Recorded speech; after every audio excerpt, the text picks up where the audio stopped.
in Waynesboro, Mississippi. It's an interstate matchup between Louisiana and Mississippi, and we were in the locker room with both coaches. It's a once-in-a-lifetime experience.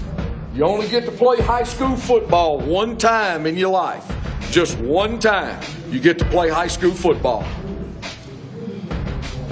Let's take this time, let's embrace it, and let's do what we do. And I'm talking physical football. Physical football. You don't come up here 3 hours. You don't put on your jerseys to lay an egg on the stage. Physical, nasty, arrogant football to the whistle. When the whistle's up, you want to help them up, that's fine by me.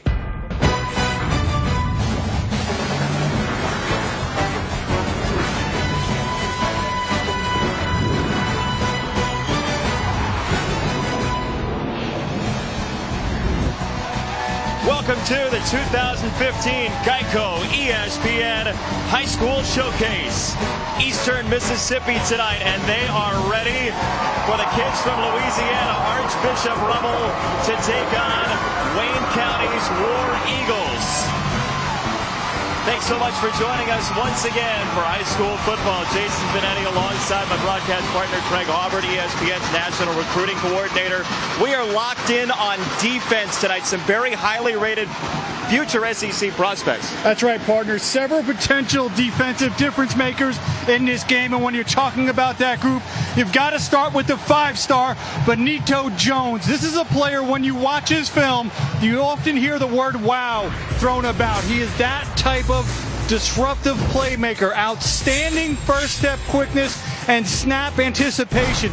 The get off. You're going to see the right guard trying to pull here. He's going to beat him past the mesh point and disrupt the play in the backfield. Not just quick, but also good awareness. He's going to jump into the hip pocket of the pulling tackle, find him, follow him down the line.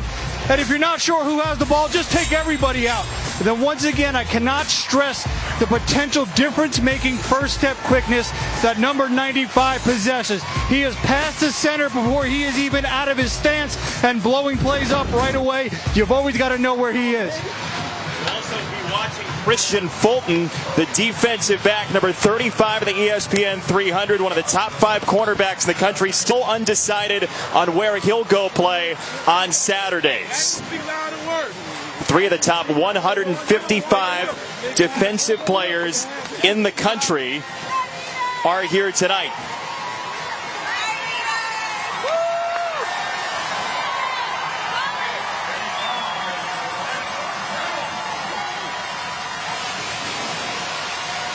David Hensley back to receive for Archbishop Rummel. Great crowd on hand in Eastern Mississippi. And away we go tonight. Good start for Archbishop Rummel in terms of field position.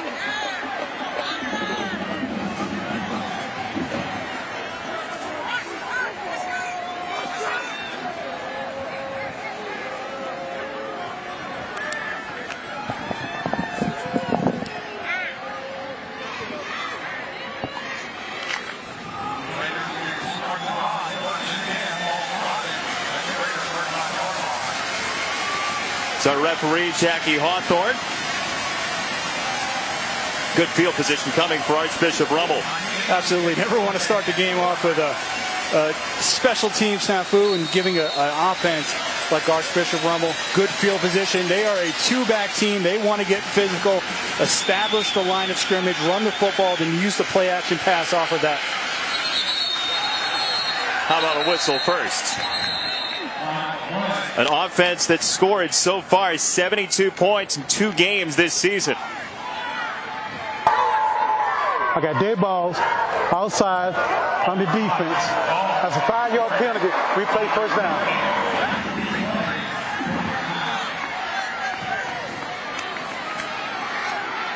So it goes against Wayne County. There you see the head coach, Jay Roth, the former Archbishop Rummel quarterback in his own right.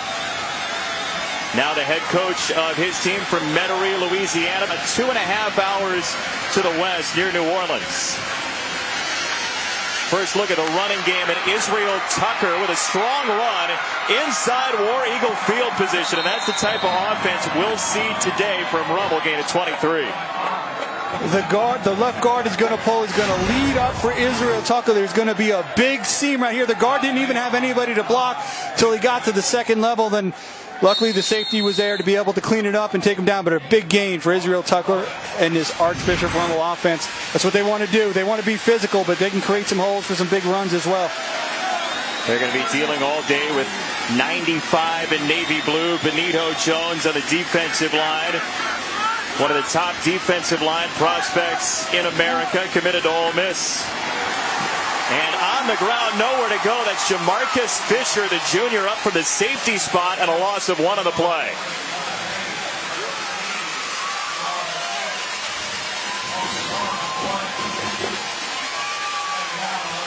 Big run stopper from that safety spot. They like Jamarcus Fisher in that third level against the run. Absolutely. This Wayne defense, the philosophy for them, speaking with Coach Magnum, is 11 guys to the football. They expect you to run and tackle every play. Senior quarterback Chase Forcade. First throw for him goes to David Hensley, his classmate. And he navigates all the way inside the 30 for a first down. Now, Archbishop Rummel coming into this game, obviously Benito Jones was the big name, but he was really worried about that entire defensive line. So if you're going to get penetration, what do? You work the screen game. You let those defensive linemen get upfield. On this play, they ran the screen to the wide receiver for a big gain. You saw Jones was the first one in there. That's it. Induce him upfield and then throw the ball right behind him. Screens, the draws. 6'1", 304. Committed to Ole Miss, Benito Jones.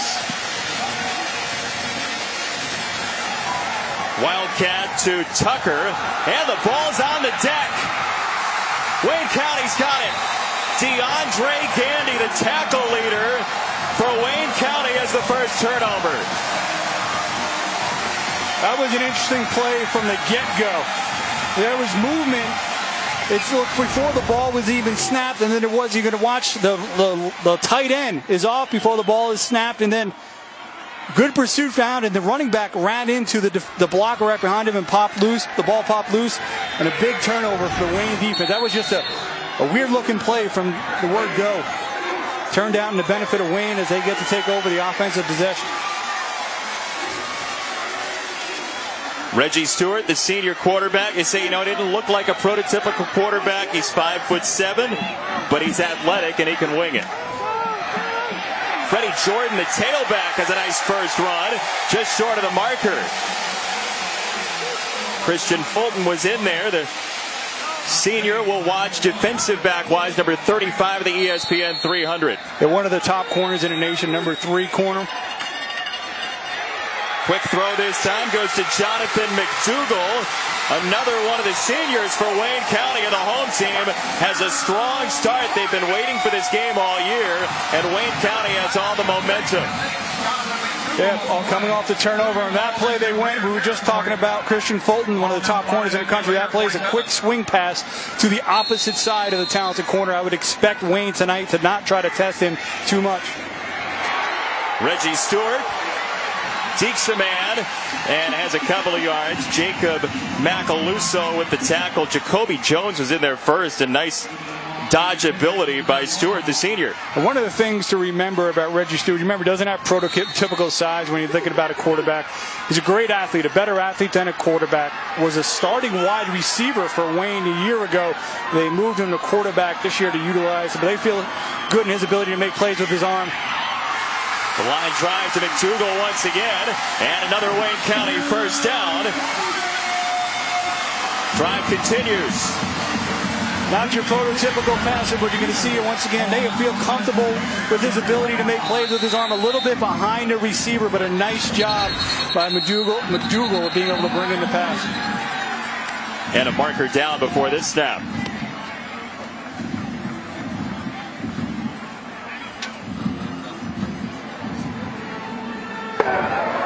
Dead ball. They approach it on the defense.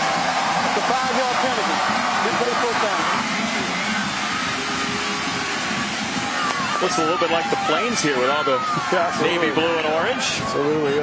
So far, off to a little bit of a sloppy start in terms of penalties. The game got off with a short kickoff and then also a couple of big plays being had. Freddie Jordan, the tailback, sneaking through inside the red zone. It took the sophomore safety Aaron Brule again, and a first down run for 13. Yeah, they're going to use a three-headed rushing attack. Freddie Jordan's the guy who's going to lead that, a senior. They're doing a nice job of getting a push up front, especially inside. 5 touchdowns for him already, and on the read option, that's Derek Munson stopping Stewart. Short gain. They call Munson the leader of the defense. And what they're doing is number 7, Briston Guidry for Archbishop Rummel. He is a player who's also an ESPN 300 defender. He's playing on the edge. He is quick to crash down. And oftentimes, Reggie Stewart, the quarterback, number 7, is keeping it. He is trying to get off tackle with those runs, and they've been able to get it twice now for minimal gain, but watch that as the game potentially wears on. That's 7 Guidry on a knee just outside the 15 at the bottom of the defensive line. They run straight ahead, keeping Guidry out of the play. That was Sam Servat with the stop, and third down coming up. And Rummel's defensive ends, they are crashing hard. As soon as anything is inside, they're coming down inside right away, leaving potential soft edges. We'll see how Wayne can go ahead and continue to attack that. Remember, Reggie Stewart, a very good athlete. They're very, very comfortable letting the ball stay in his hands as far as a runner. Rolling the pocket, Stewart across his body, incomplete. And fourth down coming up. He was looking for Rameek Wallace. Jacoby Jones, the former nickelback, was there to swat it away. Well, Wallace, the guy we expect Christian Fulton will be following around all night long, the defensive back. And Brett Reynolds on to kick from 29.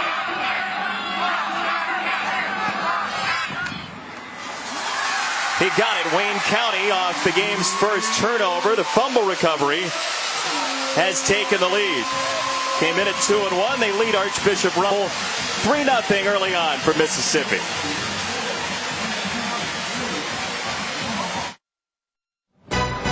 Geico ESPN High School Showcase is brought to you by Geico. 15 minutes could save you 15% or more on car insurance. And Buick. 5 expectation-shattering models. Another reason to experience the new Buick. 8:45 this morning, they were out for the Wayne County War Eagles at Pep Rally here in Waynesboro, Mississippi, and they have really rolled out the red carpet for us. It's been a great, very hospitable night and week here in Mississippi, and I tell you what, these stands are full tonight. Yeah, outstanding crowd. A lot of excitement. You know you're excited for a high school football game when you got an 8 a.m. pep rally. And they got the first turnover, so 3-0 Wayne County off the field goal. And Archbishop Rummel out of Metairie, Louisiana will get it again with David Hensley back to return.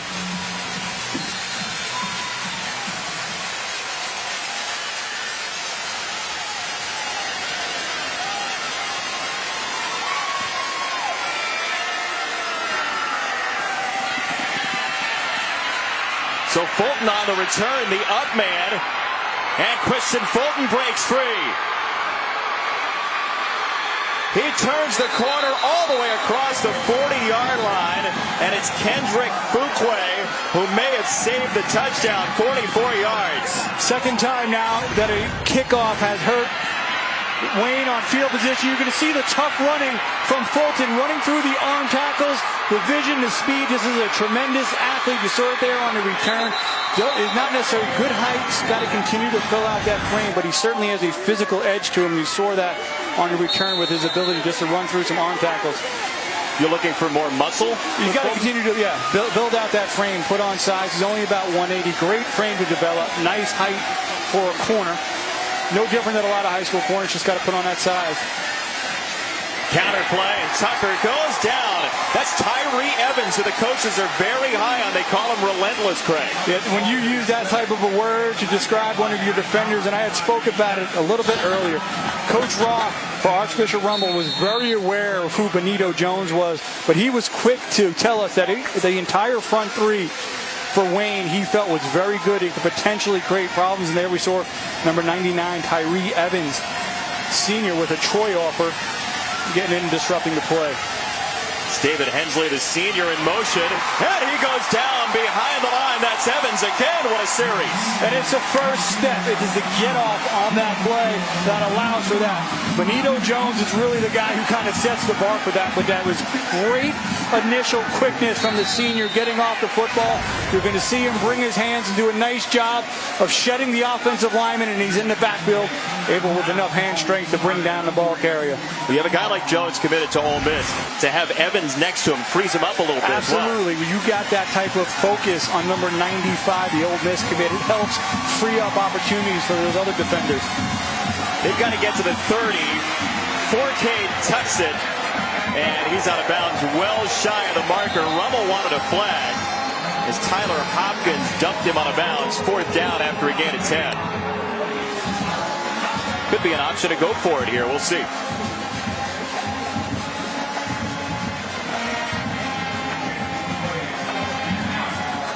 But we saw Rummel's sideline signaling for a possible flag. I mean, he hit him inbounds with the shoulder.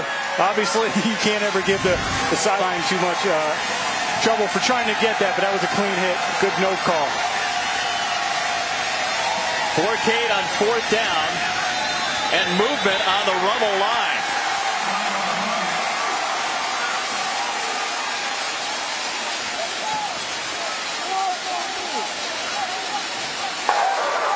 Have a dead ball, illegal procedure on the offense.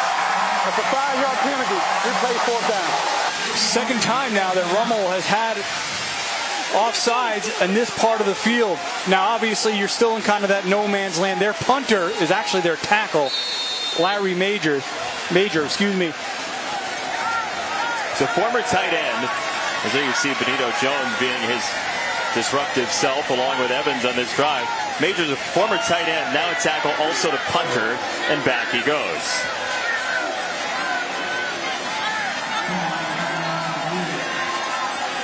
You got 3 to snap it. And they do get it off.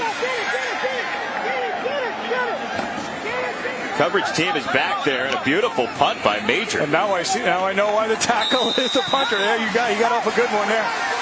Wayne County's offense back to the field, 33-yard punt, no return, 3-0 War Eagles.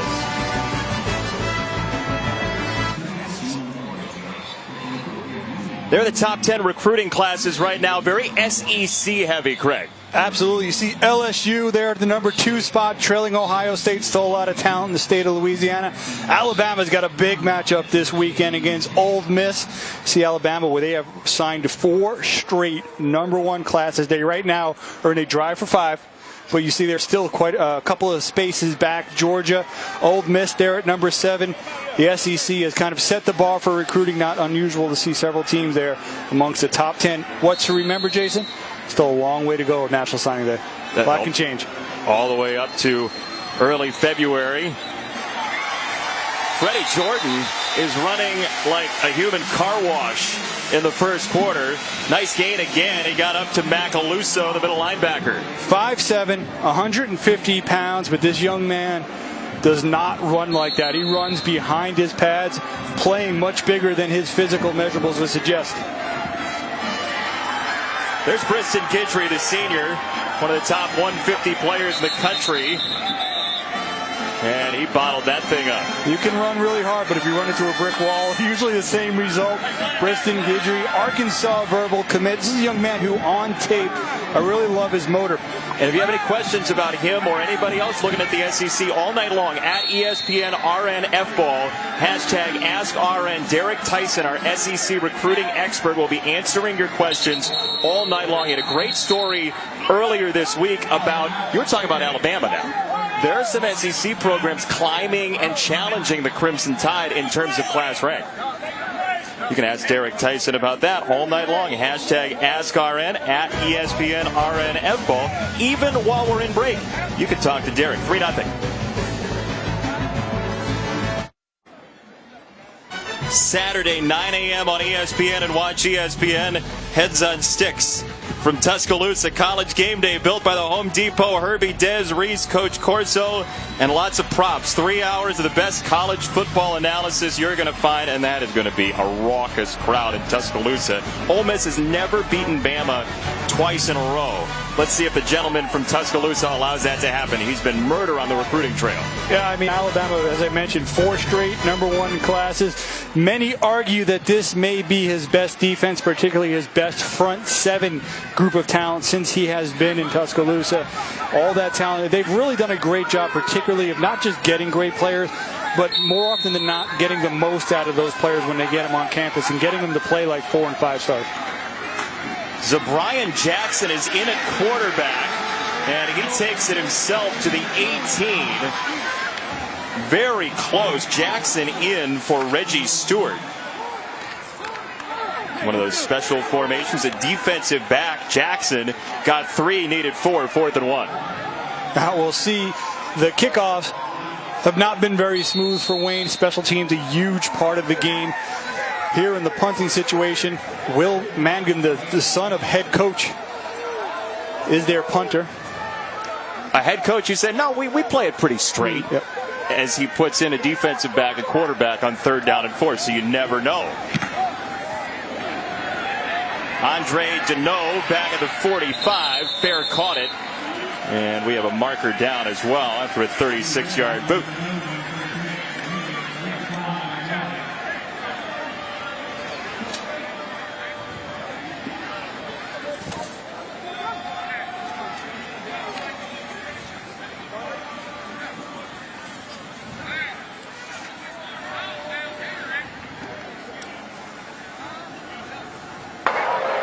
Have a dead ball, personal foul, phase mask on the white team.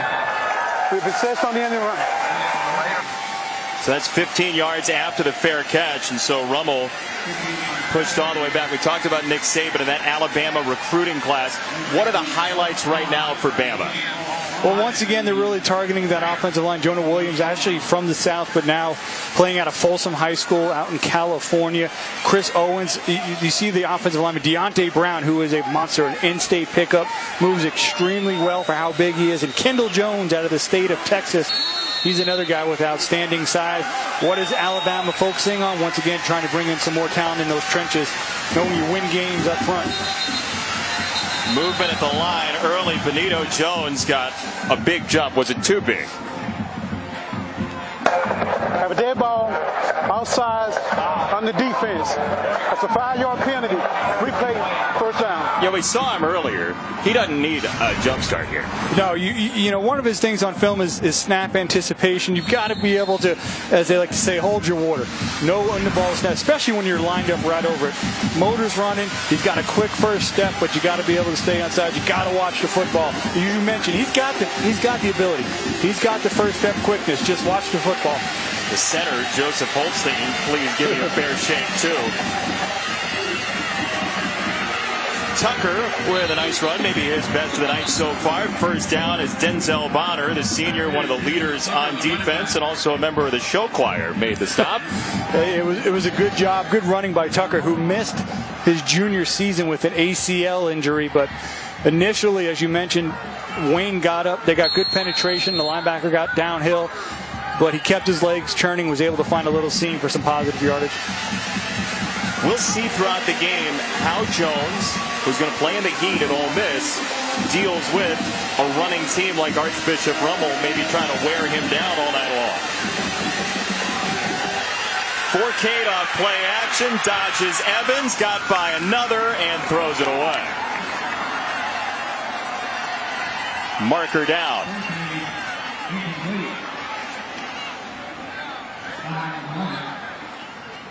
It's a tough pairing, Jones and Evans. Well, we're talking about Jones, but that play, the disruption was started by Tyree Evans, number 99, off the edge.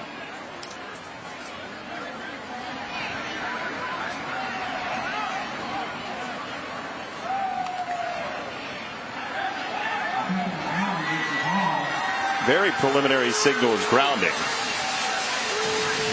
You good at charades, Hobbs? 2 words. The thing to remember is the grounding rules are much more stringent in high school than they are in college, where you can get outside the tackle box and get the ball to the line of scrimmage. It doesn't matter if a receiver is in the area. Here in high school, there needs to be a receiver in the area. They are making sure they're going to get this call right. Have intentional grounding on the offense. That penalty decline. Be third down. So they decline the penalty. What do you think of this rule, by the way? You know, you would actually think it would be more stringent in college than it would be in high school to try to protect the players a little bit more. But it's rough. Like I said, you have to have a receiver in the area at the high school level. That wasn't there. Seemed like you'd want the kids to be even safer as they're younger. Exactly. Yeah, you would think it would be the other way around, but that is the rule.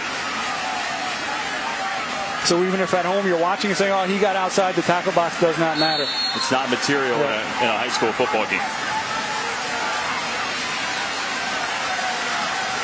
So 3rd down 10 for Forcade.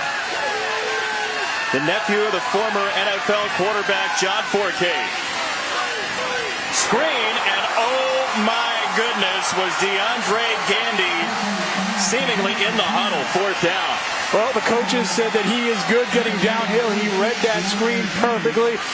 3rd down and long, you would expect a draw or a screen. He read that. You're going to see the running back slip out behind the defensive line. And right there, number 26, Gandy, was on the spot, hitting him as soon as the football got there.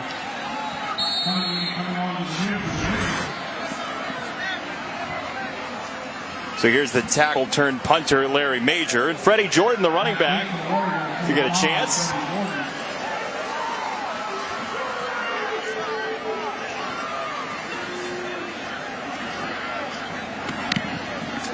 Got it away.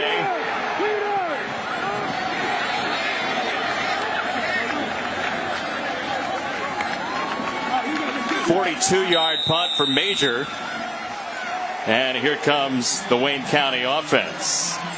Some impact freshmen for you, including one from Central New York, Craig Hobart. Absolutely, Eric Dungy. He was pushed into action with an injury to their starter in week 1. Got off to a rough start, Jason, but he hung in the game. Some big throws in the second quarter. Tanner Mangum. Some big plays at the end of the game. He's a 22-year-old true freshman, but nonetheless technically a true freshman. And if you watch that Oregon game, they gave L.J. Scott some big carries there in the second half, and he responded, especially with a 38-yard TD run. When he committed to Michigan State, he just kind of said, this feels right. His running style, their offense, and so far the returns have shown that it's a good fit for both of them. Kind of gives off a T.J. Duckett kind of vibe, Absolutely, the way they grind with him. With good speed, you saw it on that touchdown run too. Could be physical, but got a good second gear.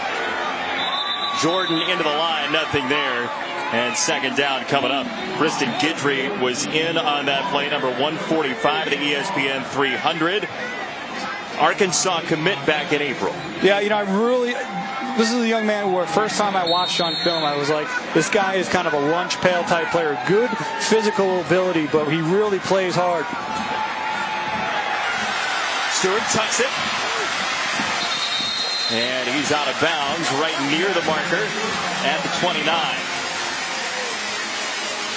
Reggie Stewart showing his ability to get out of the pocket. What we've seen here early on is them not be able to utilize and go to their top receiver, Rameek Wallace, number 19. Yeah, Wallace is down at the bottom of your screen as the officials will bring out the chains here. I thought maybe Christian Fulton would follow him around today.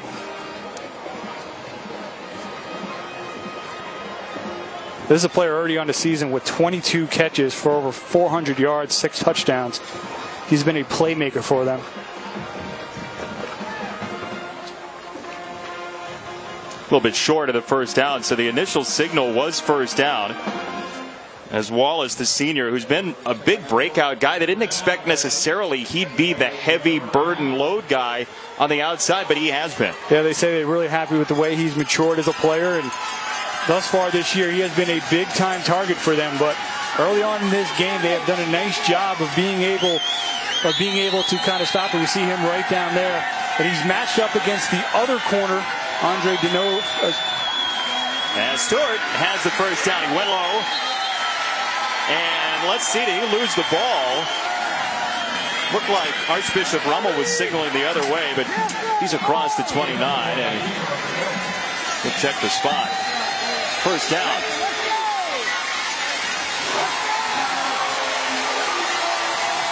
That big run inside, being able to just enough push, pick up that first down.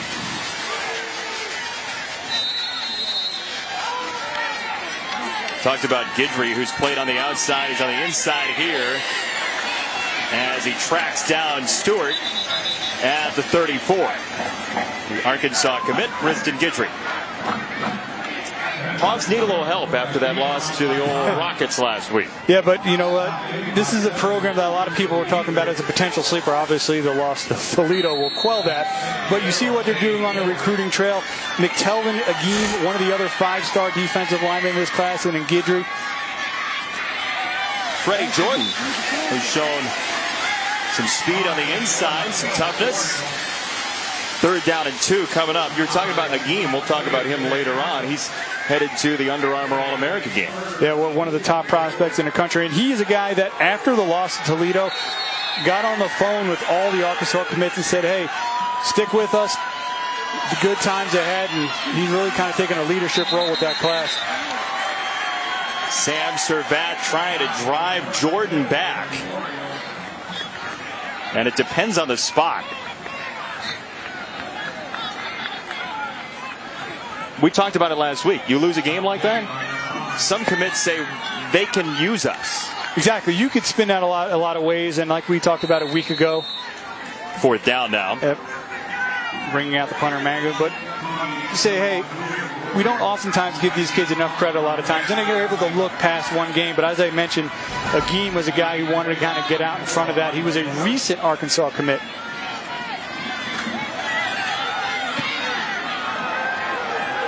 Side of the foot.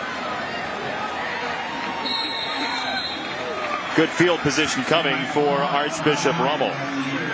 Saturday on ESPN, and watch ESPN early season SEC Twin Bills 6 Eastern college football primetime presented by Hilton, South Carolina, on the road in Athens to battle Georgia, then Ole Miss, Alabama, the nightcap at 9:15. 2 and 15. The question of who's in will at least get defined a little bit more this week. Ole Miss, we talked about it. Benito Jones on his way to the Rebels. And Hugh Freeze, what he's done since he's got on board has been impressive. Well, that 2013 class was really the pace setter. That was the one that had the #1 player in the country, Robert Condici, as well as Laquan Treadwell, the #1 wide receiver in the country, Lammy Tunzel. Counterplay again and stopped again. That linebacker, DeAndre Gandy, has been everywhere in quarter #1. The run game has been quiet. And that's the one that player really started with big number 95. You've seen her jump off sides a few times. It was the initial penetration, as you mentioned. The linebackers got downhill and cleaned it up.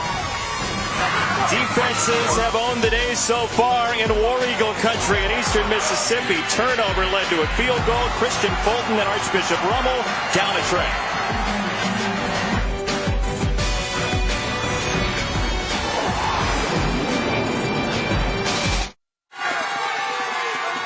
They've traveled well from Metairie, Louisiana. Archbishop Rummel's crowd in it in a 3-0 game for Wayne County off a turnover to open the ball game. Led to a Wayne County field goal of 29 yards.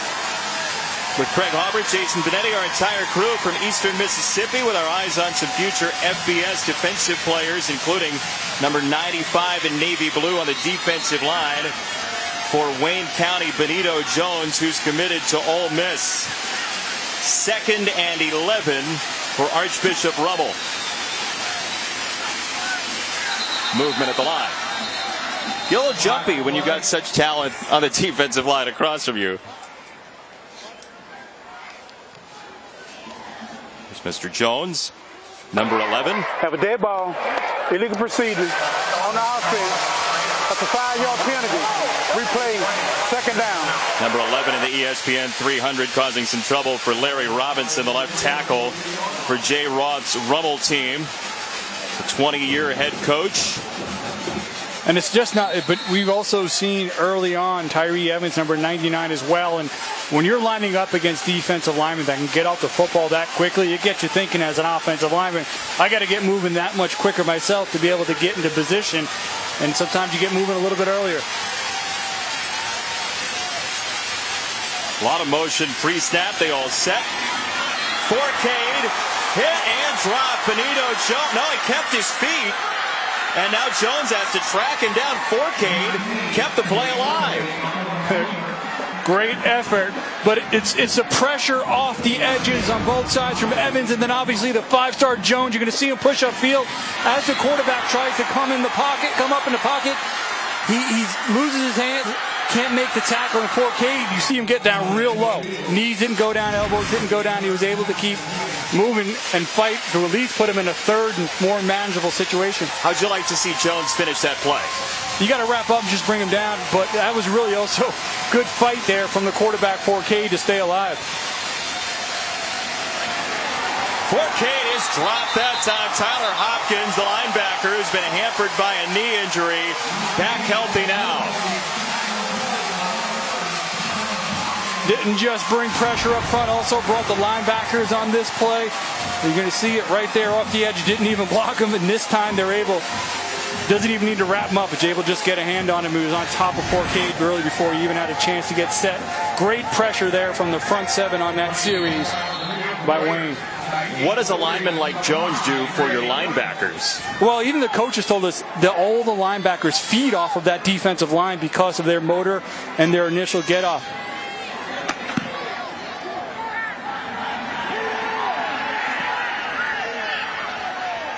Favorable bounce for Major. All the way down to the 12-yard line. 46-yard punt, no return. 3-0 Wayne County in the second quarter. Welcome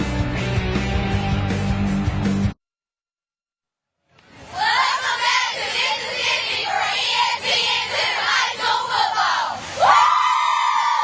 I'll tell you what, they have been ready for this game for months now here in Mississippi, and the War Eagles have a 3-0 lead behind quarterback Reggie Stewart, and the offense putting in a field goal after a turnover on Archbishop Rummel's first series. This is a football town. You sort of feel it when you drive through. Yeah, you think about Friday Night Lights and football in the South, and you see by the crowd and the turnout and the reception we have got, they are certainly not only excited about tonight's game on ESPN2, but just the entire football season. They had cards that spelled out Craig Harbert, the cheerleaders did, but we said, hey, can we just do ESPN2 instead? For brevity? Yeah.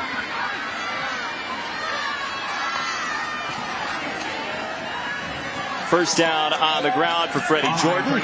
And a short game. Second down on the way.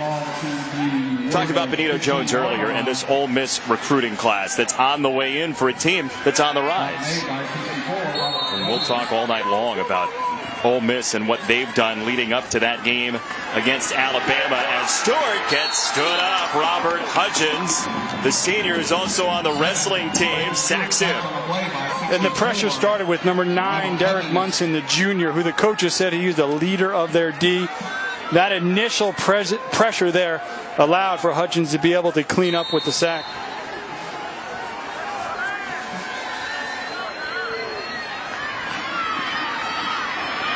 Guidry's after Stewart. You know, Guidry looked like he down-throttled a little bit, and Stewart got away from him. One of the things they've been able to get him on tonight is breaking containment. He's going to come in a little bit too flat on his angle. You're going to see the quarterback, Stewart, be able to get outside of him. And then you see Guidry in pursuit, staying after the play. But at that point, you've got to be able to keep containment and keep that quarterback on your inside shoulder. He let him get to the corner. They'll measure here. Knowing defensive linemen like you do, how do you get them to stay with the play full force when they're behind the play? Well, that is just, you know, one of the things that I've found from coaching and watching is you really can't teach effort and toughness. Those are things that have kind of got to be innate. Now, you can kind of try to lead people down that path. And one of the things with Briss and Guidry is they measure. Sport it down and a shoelace. Yeah. Is that, you know, his film shows it. He shows the effort. Now, during the summer, though, he was in summer school, working to get ready for the fall. The coach said maybe the workouts weren't there as he tried to make up in some other areas, so maybe still trying to play himself a little bit in shape here early in the season. So the effort was there, the hustle was there, maybe not moving as quickly as he can. But I've seen it on tape. He's a young man who plays hard. You've always liked his motor. Yes. Fourth and very short. Stewart on the sneak. They roll the dice.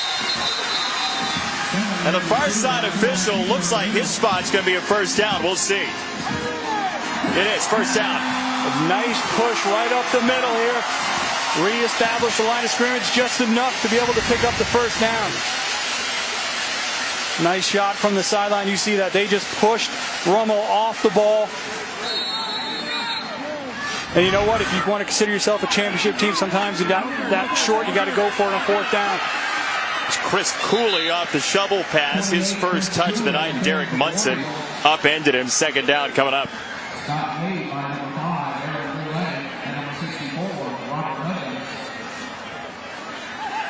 One of that three-headed rushing attack for Wayne. His nickname, the bowling ball. Well, he just turned into a 7-10 split for a second there. He got dumped by Munson. Very nice protection. A lot of time for Stewart. Breaks down. Coverage sack right there for Shaheed Reese, the junior who started last year as a sophomore. That's a sack for Rummel, but really that's one on the young quarterback. Remember, he was a starting wide receiver a year ago, moved to quarterback this year. He had plenty of time. You got to be aware how long you've been back there working, either try to tuck it and run or get rid of it.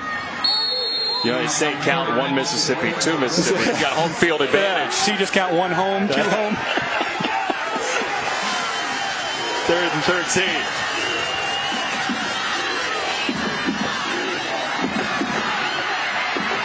Eyes downfield. Stewart has his man. First down and then some.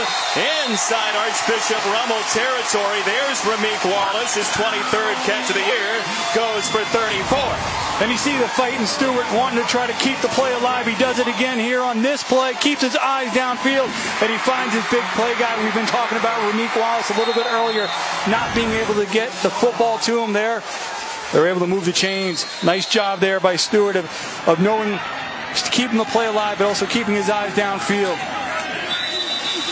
Jordan hit by Servat, the senior defensive lineman, who they say has doubled his numbers this year. They challenged him, and that's what high school football is all about. Somebody going from year to year and making a big leap. Absolutely, getting better each year, but you can see Wayne is trying to make this defensive line move around, do a lot of running. Here's Shadarius Chambers, the third head of that three-headed monster, and he met Reese and Hudgens. Third down coming up.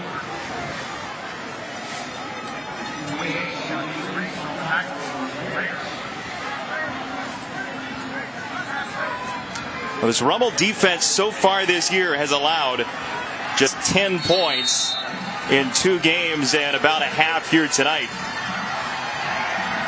Rummel showing pressure.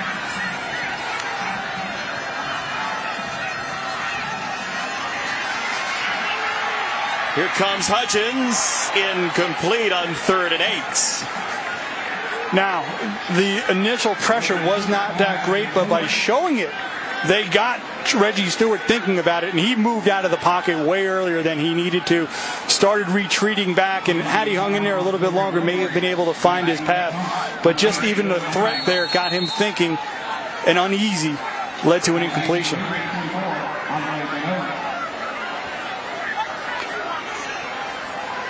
Andre Denove awaiting the kick.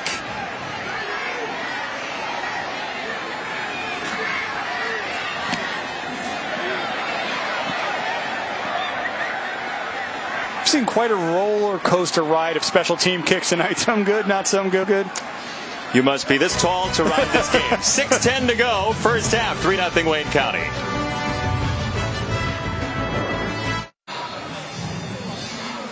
It's 3-year quarterback starter at Archbishop Rummel, Chase Forcade, whose Uncle John you may have heard about. Certainly if you're from this area, John Forcade's name rings a bell. The former New Orleans Saint started as a replacement player, kept his job for a couple years. Former Ole Miss quarterback, broke Archie's records, then went to the Saints. Took over the starting job for Bobby Hebert back in '89 when he got benched, and Forcade had himself a 4-year NFL career. Comes to the games to watch Chase, whose dad Keith, John's brother, was also a player at Ole Miss himself. A defensive player, and so comes from a football family, as you mentioned, 3-year starter, a Nicholls State verbal commit. Forcade to throw, has a completion to Barry Kimbrough, his senior fullback. And he rumbles into War Eagle territory. Biggest play for Rummel offensively, goes for 27. So you try to counter that push from that defensive line. What do? You slip the running back out into the flat, and you see the big man. That's a lot of power in a compact package. Running hard after the play, gains some extra yards after contact. Track athlete himself, Barry Kimbrough. Talked about that defensive line. Benito Jones, number 95 in navy blue, is at the top of that defensive line.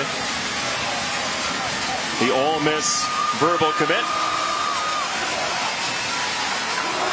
High snap to Tucker, and he's certainly not going to throw it. Wildcat formation, and Evans labels him. Big loss.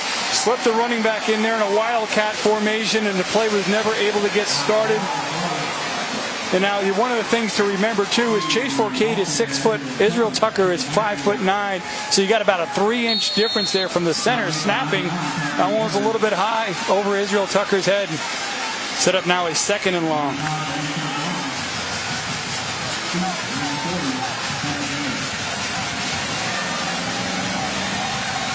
Not really a down and long team, Archbishop Rummel. They like to run.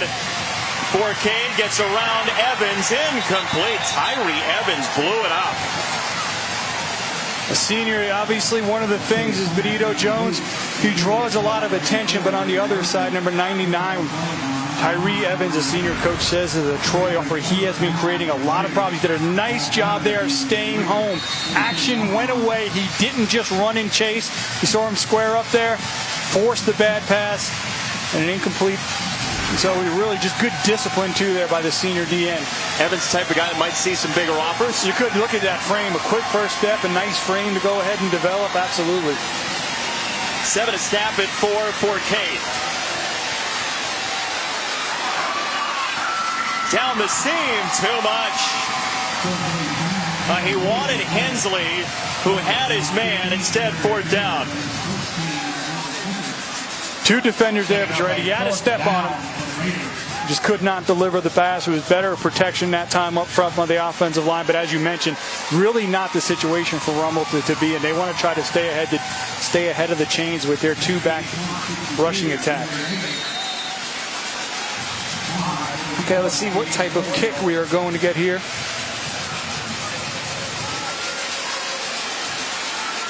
Up and down night for special teams so far as Jordan awaits it. It's a good one for Major. And Jordan flops on it. 40-yard punt. No return. 3-0 Wayne County with the lead at home.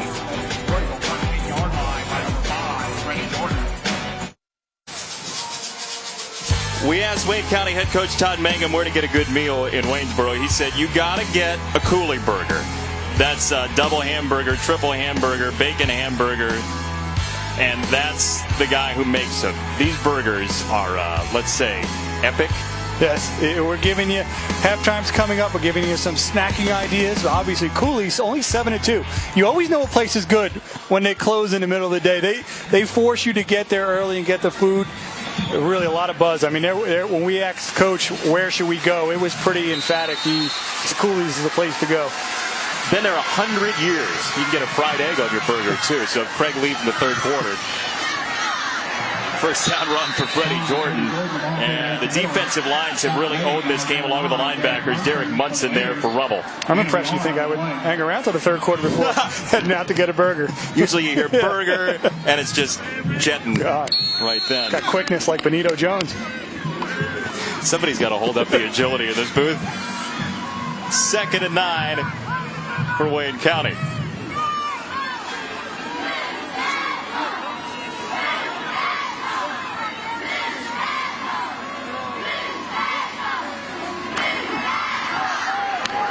Low ball connection. Ramik Wallace. First down across the 35. His second big grab. Nice job here by Wallace of hanging in there. The pass is a little bit low, stays with it, and the run after the catch. And he's the guy they want to try to get the football to. As we mentioned earlier, he's been their breakout guy. Stewart finds the seam, and Reggie Stewart goes headlong across the 45. Munson again had to take him down. Offense is rolling now for Wayne County. Yeah, got the athletic Stewart out on the edge. The linebacker bit on the running back. Created a nice lane for Stewart. Gain of 9, 2nd and short. They're going to go ahead and say first down, move the sticks.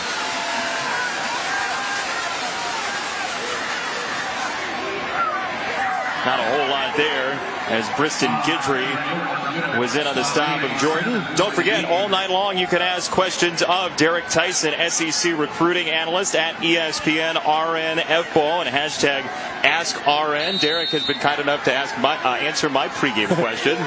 Thanks, Derek. Hashtag AskRN all night long. A lot of SEC recruiting questions with Alabama on top right now, but some teams on the way. Also some big games this weekend, potential visit opportunities. You got LSU hosting Auburn. You got Alabama hosting Ole Miss. So a lot of prospects to be on the road this weekend. Not a lot of official visits expected for the Auburn-LSU game, but LSU is expecting a large group of unofficial visitors. Well, LSU needs some revenge there too. That was an ugly game last year in Alabama for the Bayou Bengals. 3rd down, 8 for Stewart. And it's intercepted. Off the deflection, picked off. Shaheed Reese, the junior. Stewart got it there, but one thing you always want to do, you want to catch the football with your hands. You're going to see it get into his shoulder pads, and it's right off his hands. And a nice job by Shaheed Reese, Jr. with a Tulane offer, staying with the football. And Harris just couldn't bring it in. Well, it's a Rummel team that's won a couple of state titles recently. The class of the Catholic League in New Orleans since 1999. They've won it 11 times since 99.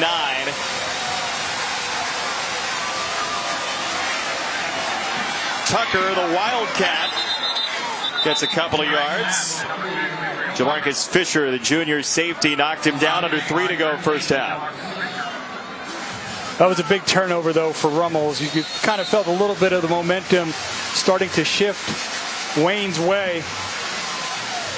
An interception off the deflection.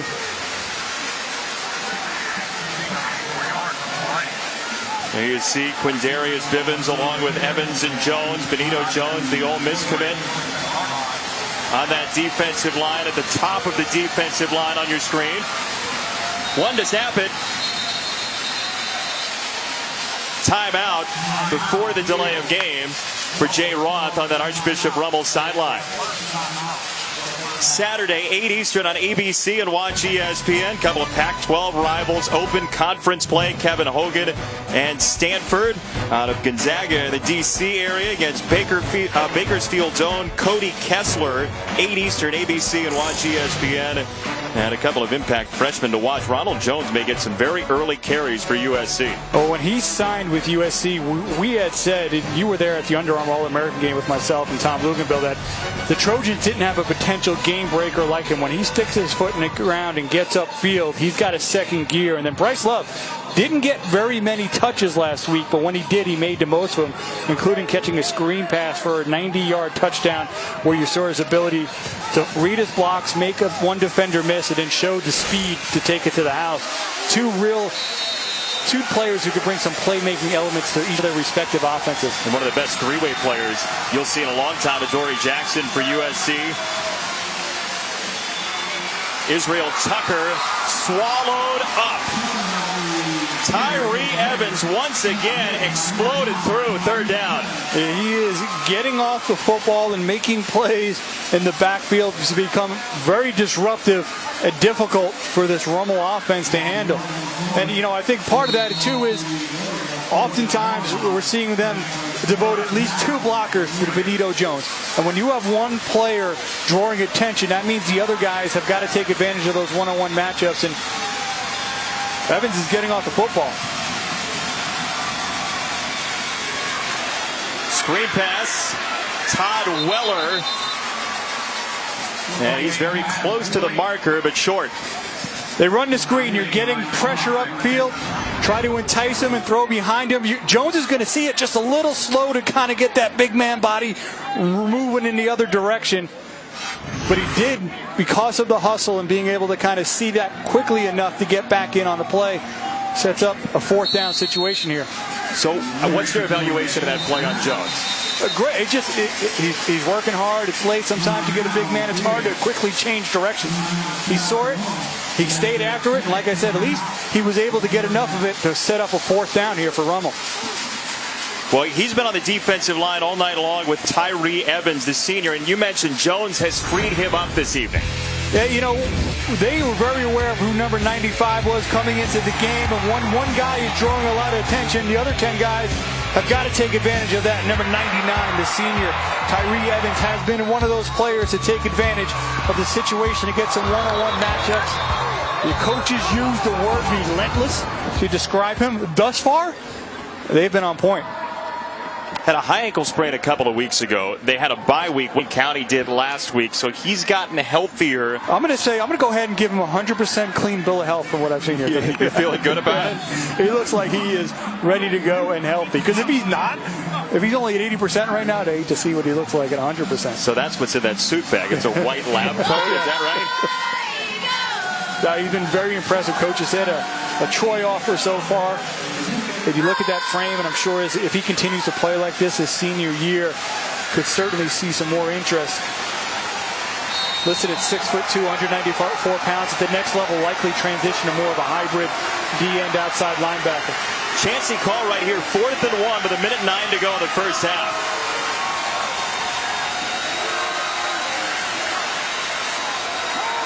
Forcade wants it all. Hensley, incomplete. And a marker down.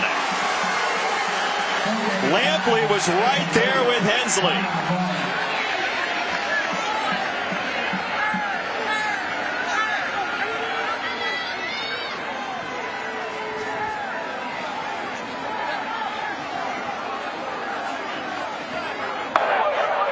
Got defensive pass interference. That's a 15-yarder.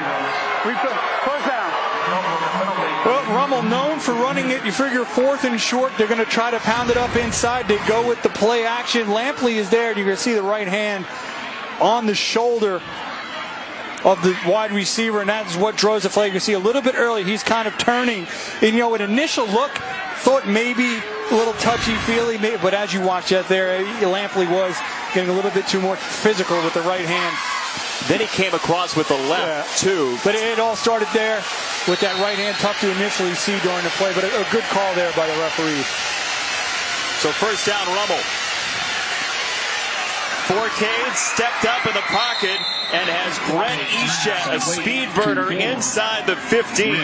And a first down for Rummel. 54 seconds to go in the half. 22 on stop for the Warriors.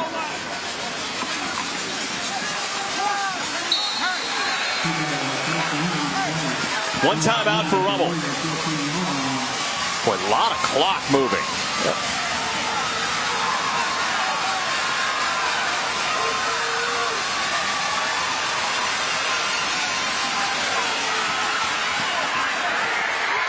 Eschat, touchdown.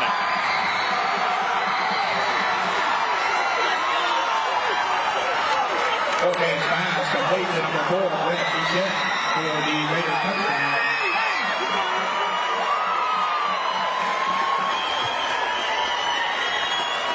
It all started with the call to go up top on 4th down. Then on that touchdown play, it all started with the protection up front. Gave Chase Forcade plenty of time to find his receiver.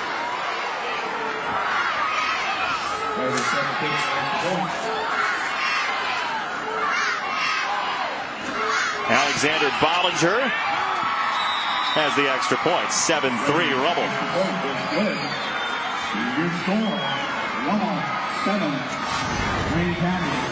He's going to find his slot here. Eshet, and watch the protection up front. Forcade knows where he wants to go with the football. A little bit of a pump fake to help draw up number 9, Xavier Lampley. Leaves the space open behind for Eshet. And a nice strike here by Forcade. I think he comes from a football family with an uncle who played a little NFL ball. Showed it there with that delivery.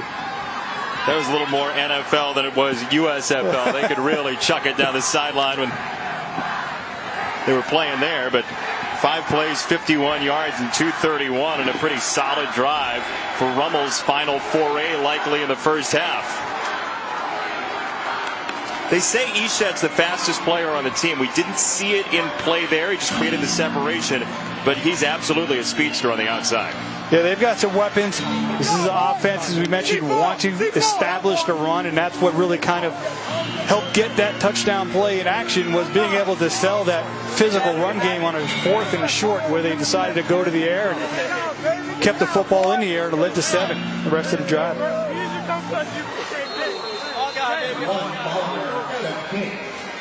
Eshet, whose father Ray is a former Archbishop Rummel Raider himself back in 1978. He graduated. And Wayne will get one last look at it here in the first half.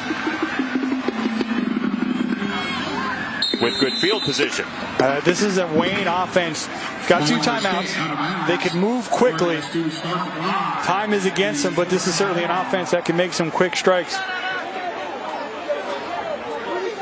Coming up, halftime in 32 seconds. Adnan Burke, Danny Cannell, Joey Galloway have a Week 3 overview. Ole Miss and Bama picks on the way.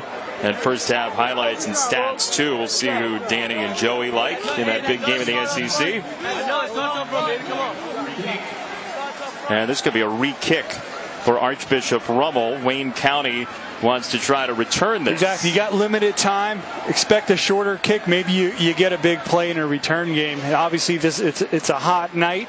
You've already gotten those guys running downfield once. You know what? Make them have to run downfield again. And maybe with just off of the return, you get a big play. Maybe you get yourself in field goal position really quickly, or a better chance to make some quick strikes in the air with your initial field position. I like the idea to make them kick again.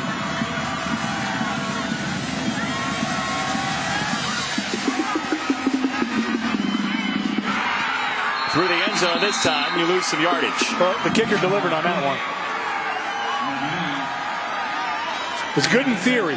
Good in theory, trying to make those guys have to run downfield again. But this time, the kicker didn't come through the first time. The second time, he had to do it again. Well, if at first you don't succeed, try again. And that time, Bollinger, he'd be in Cooperstown. 500 gets you pretty far in certain halls of fame. And it looks like the signal is take a knee from the sideline of Todd Mangum in Wayne County.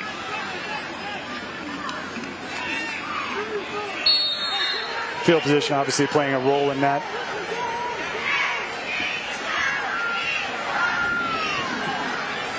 Well, we told you off the top that 3 of the top 155 defensive players in the country heading to FBS schools are in this game, so you shouldn't be terribly shocked that there are only 10 points on the board. The defenses have owned the first 24 minutes tonight in Eastern Mississippi. 12 points might be hard to come by, as you mentioned, with those defensive players, and they have delivered. Led by Benito Jones, who has been tough to handle at times, and even when he's not making plays, he's freeing things up for some of his teammates, including the senior, number 99, Tyree Evans, who has made quite a few plays tonight as well for Wayne. But 4K to the offense for Rummel. Have 7 on the last second drive of the first half. 7-3 Archbishop Rummel leading Wayne County at the half. And coming up after the break, we'll join the studio with a halftime report. Adnan Burke, Danny Cannell, Joey Galloway.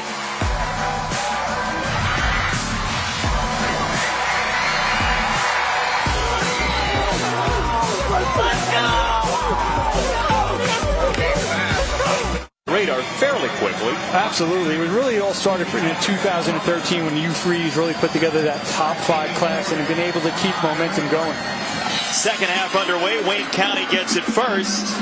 And another kick out of bounds. That's our third of the night. I do not remember seeing this many kicks out of bounds in a while. And what's really interesting is that I don't know where Clint Eastwood is, but it's kind of an illegal kick out of bounds by the kicking team. Ball be placed 25 yards from the previous spot. The good, bad, and the ugly of kicking. Took a little bit of time to get there. I was going to deliver that punchline. That's from your flea flicker joke book. Takes a while to develop, but always pays off. So they're going to go ahead and take the penalty, and Bollinger gets a little pat on the chest from his buddy Zach White, the junior. And as Wayne gets ready to take the field here, one of the things we remember too with Ole Miss is they had great success on a recruiting trail in 2013, but every year they've been able to increase their win total. So when you get good players and you can marry it with on-field success, you have a chance to keep that going. Stewart keeps it himself, flag down. Yeah, he's not going to get much anyway.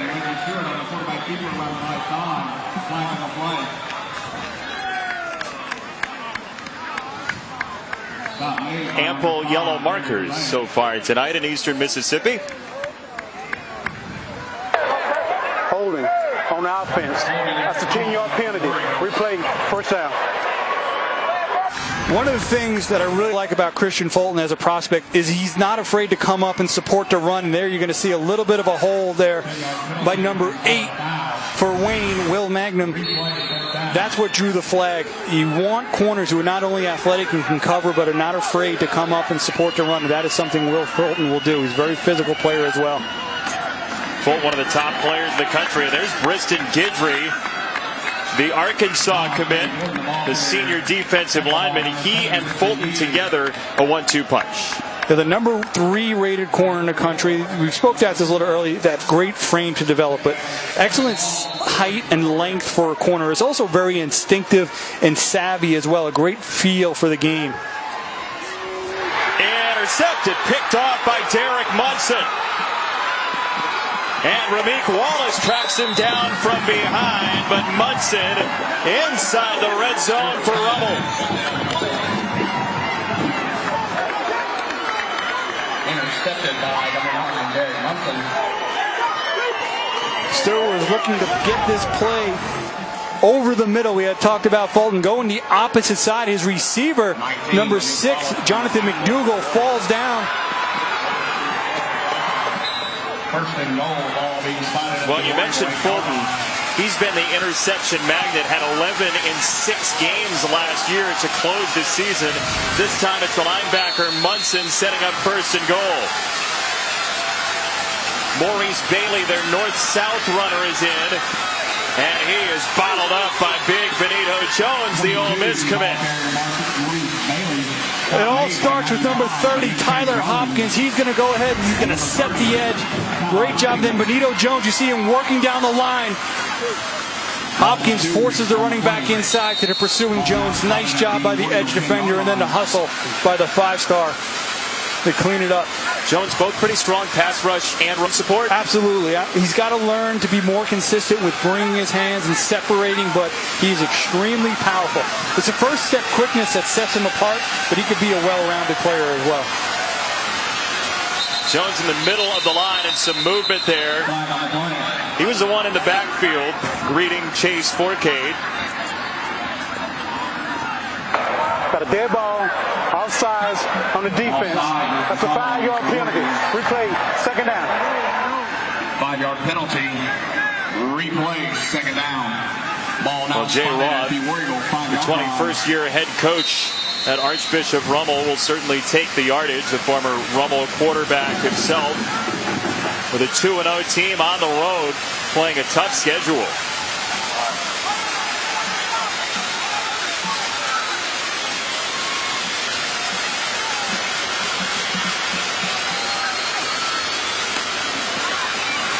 Bailey again, and Jones just stands over top of him. 3rd and goal. Maurice Bailey, the ball carrier. see there a combination of the power, and when he keeps his pad level low, he's extremely difficult to try to move off the football.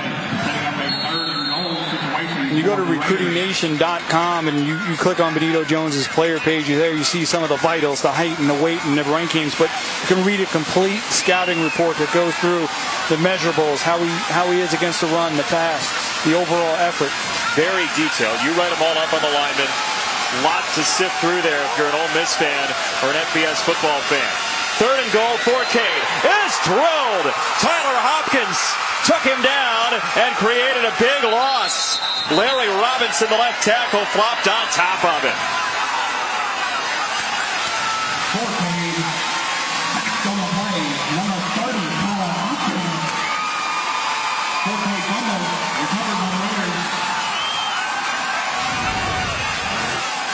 Hopkins just comes off the edge, unblocked from the blind side with the hit, forces the football loose. Tyree Evans tries to go for the scoop and score, doesn't secure it. Good awareness by number 75, Larry Robinson, the Southern Miss verbal commit, to be able to maintain possession for Rummel. Field goal for Bollinger, 34 and good. And 10-3 Rummel with the lead. The officials talk it over. Marker down. I've got holding on the offense. That's a 10-yard penalty. Replay, 4th down. Points off the board.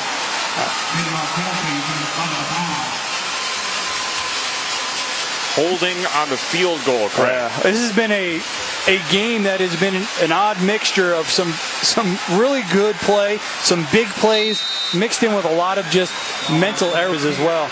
And there's 2 plays in a row, letting the defender loose off the edge, and then a holding penalty that take points off the board and moves Rummel back. Bollinger had it blocked.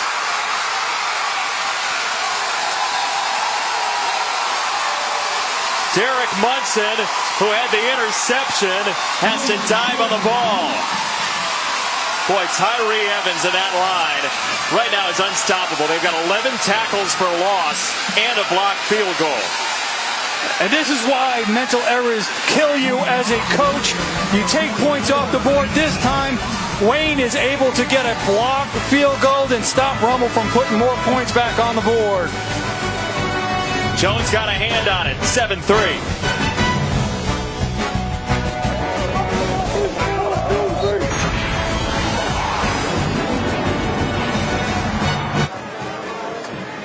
Benito Jones in on the field goal block. The Ole Miss commit, number 11 in the ESPN 300, has Wayne County in it, down a score. And if you've got a question about college football recruiting, anything going on the recruiting trail, especially SEC-wise, Derek Tyson is answering your questions all night long at ESPN RNFball or hashtag AskRN. Ask Derek Tyson your thoughts, questions, concerns about your team maybe in the SEC. Usually not a lot of questions from SEC fans about recruiting. Usually take a laissez-faire attitude towards it.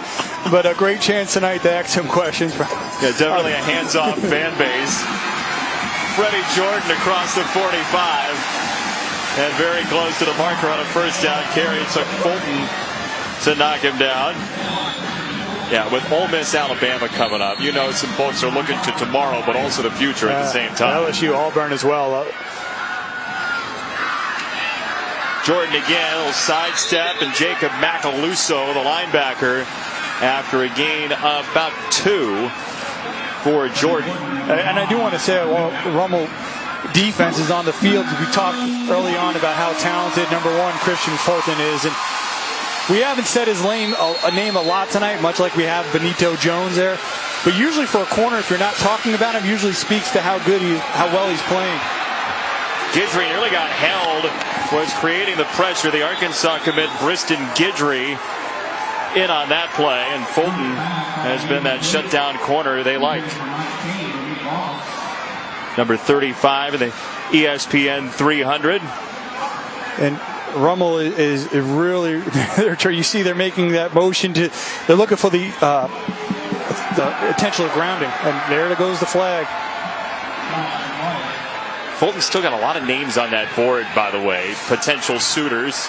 Most would say they feel LSU is the team with the momentum. On the offense, that's a 15-yard penalty. There's a grounding penalty again in high school football. Doesn't matter you get it back to the line. Doesn't matter you're out of the pocket. If there's no receiver in the area, it's grounding by rule. Well, what's interesting about it was a long time for that flag to be thrown. And there was a lot of lobbying there by Rummel. We're going to see Stewart get flushed out of the pocket to the right, eyes downfield over Fulton's head, and there is no receiver in the area. You see one kind of darting into the screen underneath. That was Rameek Wallace. Well, if there was a receiver in the area 20 steps out of bounds, you're going to have to redraw a play up, too. Second down, 26 for Stewart. Screen is on. Fulton missed the tackle, and Guidry cleans it up. He read it, though. He slowed the running back down, did not allow Jordan to kind of get a full steam ahead downfield. The cavalry was able to rally and make the tackle. You're going to see him read it, come upfield. You want him to break down. That's one of the things. If you go on ESPN, and read his eval, he could certainly shore up his tackling some, but good awareness. The rest of the defense rallies to the football. Could be more physical. Well, not so much more physical, just break down, wrap up. You see he came in there a little bit too hot. Design roll for Stewart. Ball is out and out of bounds. Chauncey Carter, the senior, was closest to it. Munson was in there again. He had the interception. He's been everywhere from the linebacker spot. Leader of the defense coming into this game, led the team with 22 tackles, and the effort there in pursuit. He's a starting free safety last year. They moved him to the linebacker. He kind of fought it, and they said, look, Derek, you're going to be closer to the football. And he said, okay, we can work with this. With his production so far, I'm sure he's seeing the benefits in that move.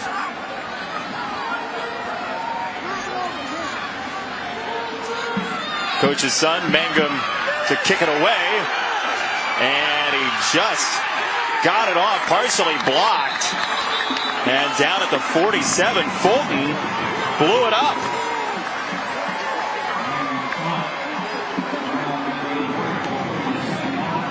It took a bit there for that punt to get going.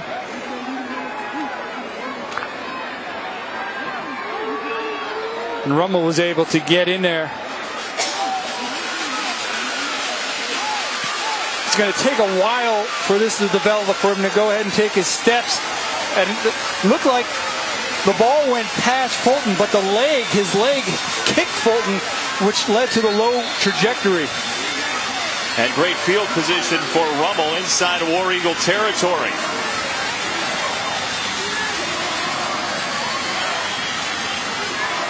Tucker crashed down on.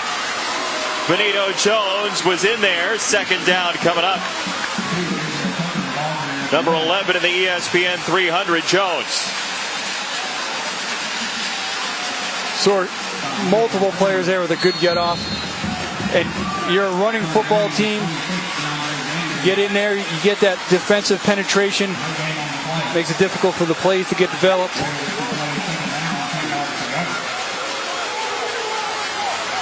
Well, Rummel's very content to let the clock roll here tonight to shorten the game. Forcade under pressure.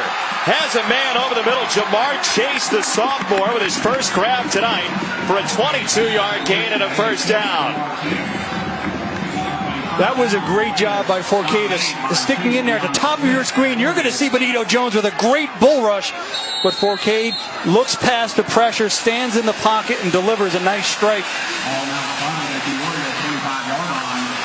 So the nephew of the former NFL quarterback, the New Orleans Saint, John Forcade, under duress, has a first down at the 25.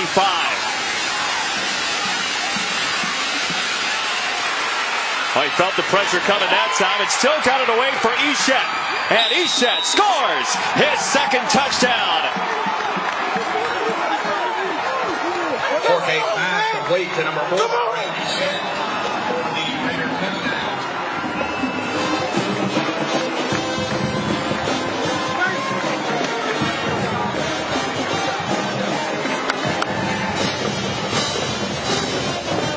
Busted coverage there, Forcade. never got himself set. Looked like he was about to run. Number 13, Jamarcus Fisher, was the closest defender out there in the flat. Looked like he started to come up thinking that Forcade was going to run as well. And the senior Nicholls State verbal found his receiver all alone for the touchdown.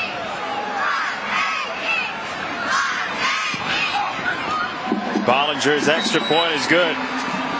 Forcade's a baseball catcher too, and when you're a catcher, you're going to catch some base stealers. You got to get it out quick. He did under pressure, and Eshet scores 14-3. Archbishop Rummel the lead.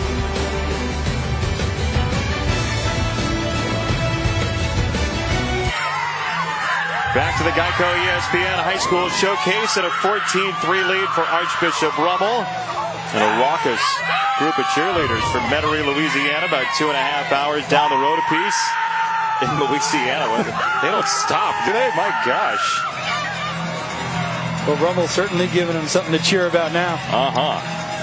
Touchdown here to Eshet from Forcade, and now this Wayne County offense has to reset. They led 3-0. Early turnover, field goal combination got them a 3-0 lead, but since then the ball has stayed out of the red zone for the Rummel defense.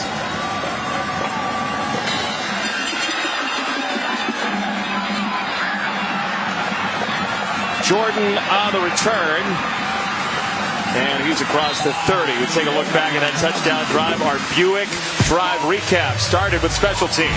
ESPN 300 quarterback Christian Fulton also contributing on special teams with a block punt.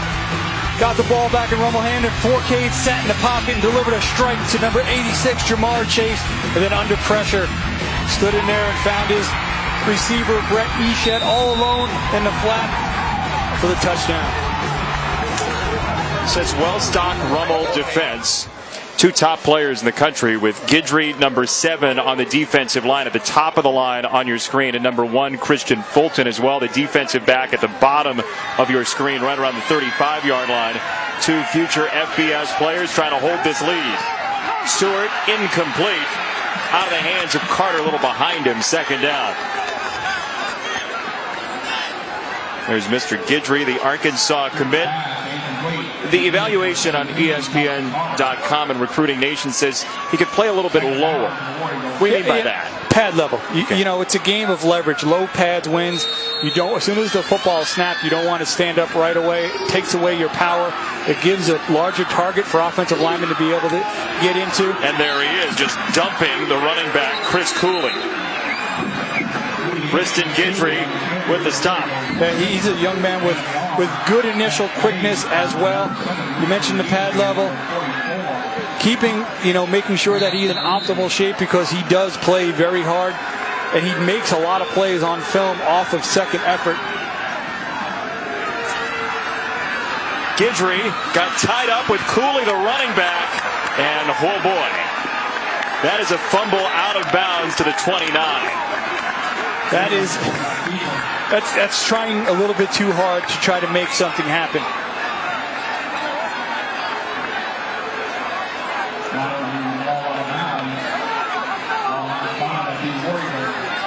Well, there's a lot of pressure coming at you with such talented defenders for Archbishop Rummel, and sometimes you just want to chuck it. Mangum to punt to Hensley. They got there again. Second block of the quarter for Archbishop Rummel. Jamar Chase, who had the big catch of the touchdown drive, blocked this one. Once again, they're getting upfield, but it's taking way too long for Magnum to get the kickoff.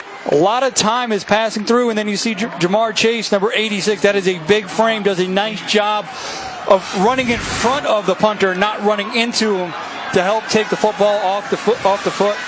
No chance for a flag. Saturday, ESPN and Watch ESPN early season SEC doubleheader. Starting at 6, college football primetime presented by Hilton, South Carolina, Georgia, 9:15, Alabama, and Ole Miss. That game last year looked like it might sink the Crimson Tide. They end up in the college football playoff anyway. We'll find out, at least preliminarily, who's on the way in this weekend. That's a big game for Georgia, too. South Carolina's been here and there to start the season. You know, one of the interesting things too with the pairing this weekend of Ole Miss and Alabama, we've been talking a lot tonight about Benito Jones. At one point in the process, very early in the process, he was an Alabama verbal commit, decommitted for the in-state Rebels. I spoke to him a little bit earlier in the week because in the spring he had said, hey, I don't know, I may still look at Alabama, but he said, no, I am solid to the Rebels. Obviously good news for Ole Miss. It's a huge in-state pickup. But so let me ask you this. If a kid has flipped once, in your experience, how likely is he to stay with that second school, or does he then become a flipper and he's likely to flip again? No, it's the second decommitment that starts to make you worry. When a guy, sometimes, listen, he made that, I believe, going into his junior year, that commitment to Alabama. He was still very young. He made one decommitment. That is not so much. When it starts to become 2 decommitments or 3 decommitments, then I think you start to see a decline in the ability to be productive at the college level. Forcade gets cracked. DeAndre Gandy, the leading tackler, they say he's a downhill player, that senior linebacker, big hit. Yeah, we've seen him a few times tonight be able to quickly get downhill, and when he's gotten to the football, he has gotten there with authority. And even up here in the booth, you heard a little bit of a pop on that tackle. Might decommit from quarterback if that were either of us. 2nd and 11. Big drive for Wayne County defense.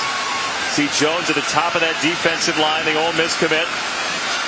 Screen away from him. Israel Tucker with some room to roam. Tucker inside the 15 and a first down, gain of 20. Beautiful call. Tyree Evans, number 99. He came firing off the football, coming off the edge. They're going to throw the screen his way to Israel Tucker. He got that football with a lot of real estate in front of him. And you see the tough running. Coaches said he can make you miss or he can run through you as well. Saw a little bit of both right there on that run after the catch.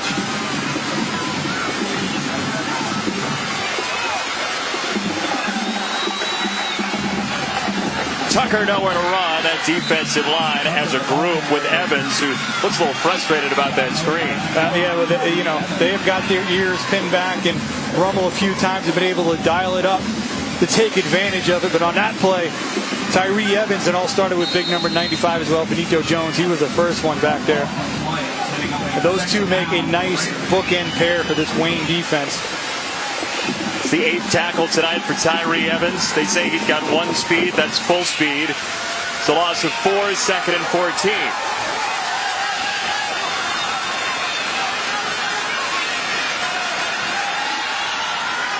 Short wave, Forcade has Chase, touchdown.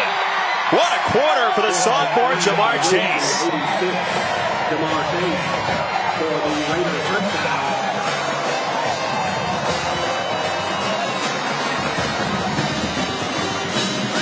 The young guy, only a sophomore. Coaches told us earlier in the week, Jason, they really felt that he had a good future. We're seeing the glimpses here in the second half of what the coaches were talking about. Plays on special team, a couple of nice grabs here on offense.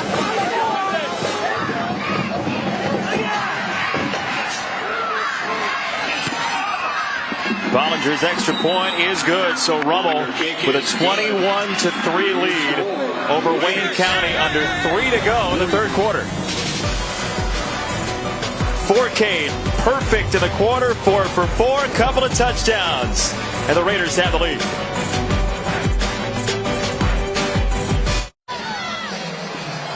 Archbishop Rummel on the road leading 21-3. This Raiders team's allowed 10 points so far this year. This is their 3rd game. And 21 on the board thanks to the senior quarterback Chase Forcade, who's 10 for 13 for $157 and 3 touchdowns. The last one to that sophomore Jamar Chase. And with this well-stocked Rummel defense, with 2 top future FBS players, going to be tough to crack. An 18-point lead for this Rummel team from Metairie, Louisiana, with loads of smiles on faces.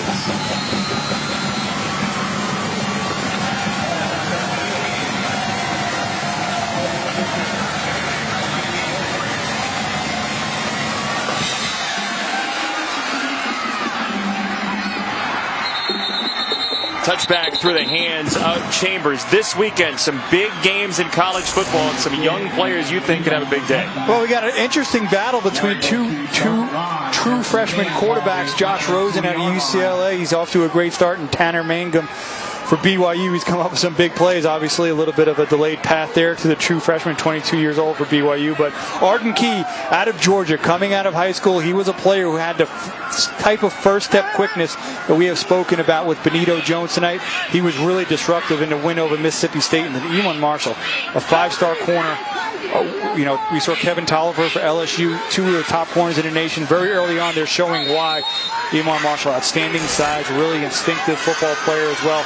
I think his role for USC is going to continue to grow this year. Tip ball intercepted. Stewart picked again. And put on the deck by Aaron Brule. The War Eagles get it back. Brandon Veasley, the senior guard, got on the fumble by the sophomore Brule.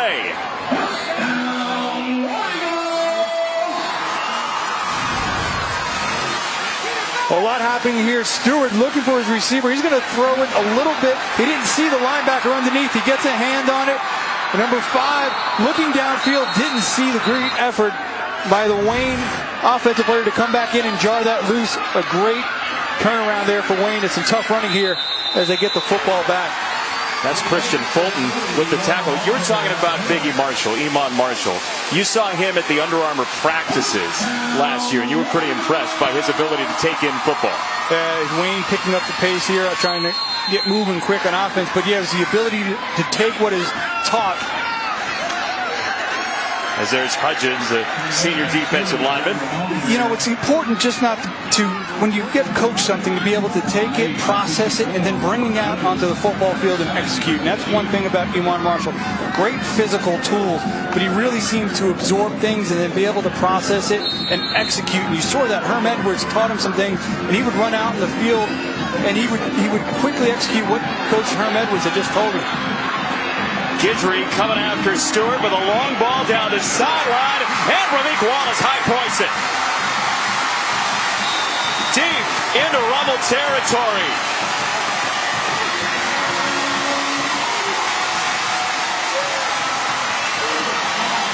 Great job by the senior Ramik Wallace. He's been quiet tonight. The coverage was there. He went up and got the football and made a big play when Wayne needed it. 44 yards to the 23. Chris Cooley is in at tailback, and he's into the red zone. Second down coming up. Some life to this Wayne offense that's really churning now tempo-wise. Cooley again puts the head down. Shaheed Reese, the junior, takes the hit. Third down. You hear so much talk in college football about up-tempo, running a lot of plays, but you need to have some success in order to get that tempo going. Now off the big play, you see Wayne trying to get into their groove here.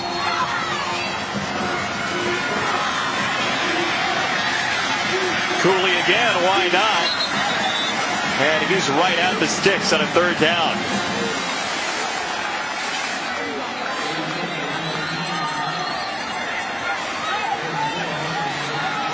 First down for Cooley.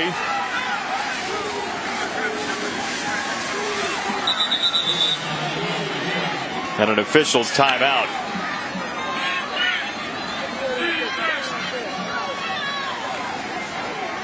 Saturday, 9 a.m. on ESPN, and watch ESPN live from Tuscaloosa. There's a big game going on there this week. You hear about them? College game day built by the Home Depot. Herbie Dez Reese, Coach Corso. 3 hours of the best college football analysis. The best from Tuscaloosa, Ole Miss, and Alabama. With a win, Ole Miss would have back-to-back victories for the first time ever against Alabama in a series dating back to the 1890s. See a measurement here. Enough for the first down. Ole Miss was so far in 2 weeks has not had any problem picking up first downs. Ole Miss, number 3 in the rankings, highest since 1964 last year. Mississippi State, remember, they didn't close well down the stretch. They were number 1 at one time early in the season, 3 straight wins against top 10.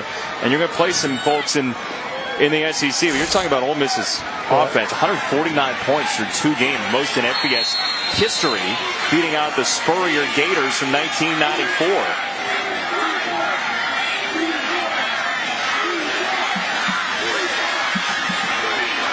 Cooley running hard, and he gets dropped by Hudgens and Munson, second out. You know you're rolling offensively when your stud defensive tackle has a couple of touchdowns, and Robert Condici. I'll tell you what, I had a chance to watch him quite a few times at Grayson High School out of Georgia. And not surprising, great athlete. They utilized him at running back as well there. Stewart, and Fulton closes the deal that time with some help. Third down coming up. That number 35, the ESPN 300 corner, Christian Fulton, not shying away. No, really, I mean, just a well-rounded football player. Number 3 corner in the ESPN 300. His defense has given up 10 points in 2 games and 3 quarters. They lead by 18 in Mississippi on the road. Archbishop Rummel a quarter away from 3-0.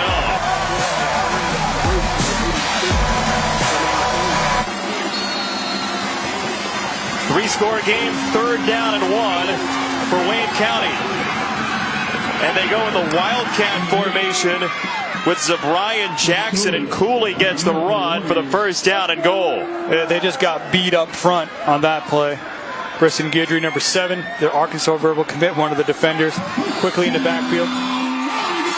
Got enough for the first down, and they'll bring some new personnel on. That was Jackson, who's a defensive back. He's seen a couple of snaps at the quarterback position. Now Stewart, the senior, is back.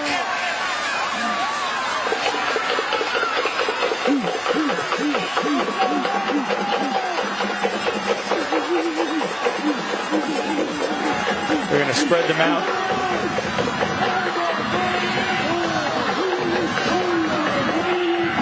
Guidry is just a wall. What a mammoth guy Arkansas is getting. Committed back in April. And has the stop by Cooley, second and goal.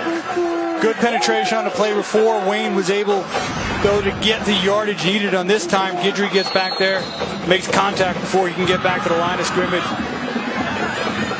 That's contact in the way a hammer contacts a nail.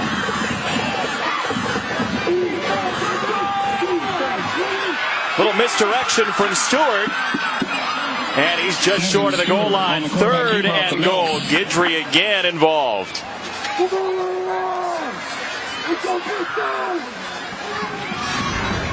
Going to go with the fake to number 28. Cooley creates just enough of a seam for Stewart to gain some yardage, but they're able to close down before he can get across the goal line.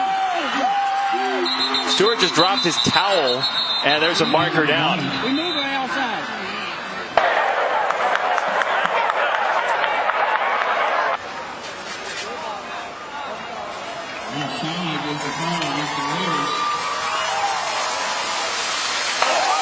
Venture to guess that that's tonight's, anywhere in the country, shortest half the distance anybody will get.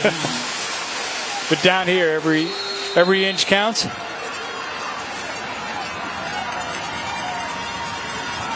Especially going against a Rummel defensive line that has gotten some good push. Spread team goes to the I-back field now. Cooley. Touchdown.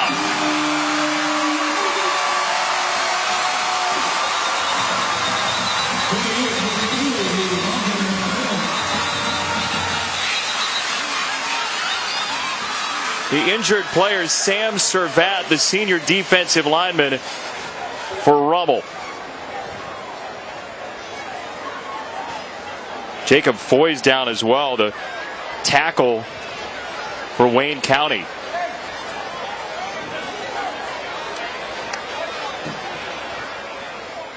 Touchdown's good for Cooley, 21-9. Wayne County trying to come back here at home.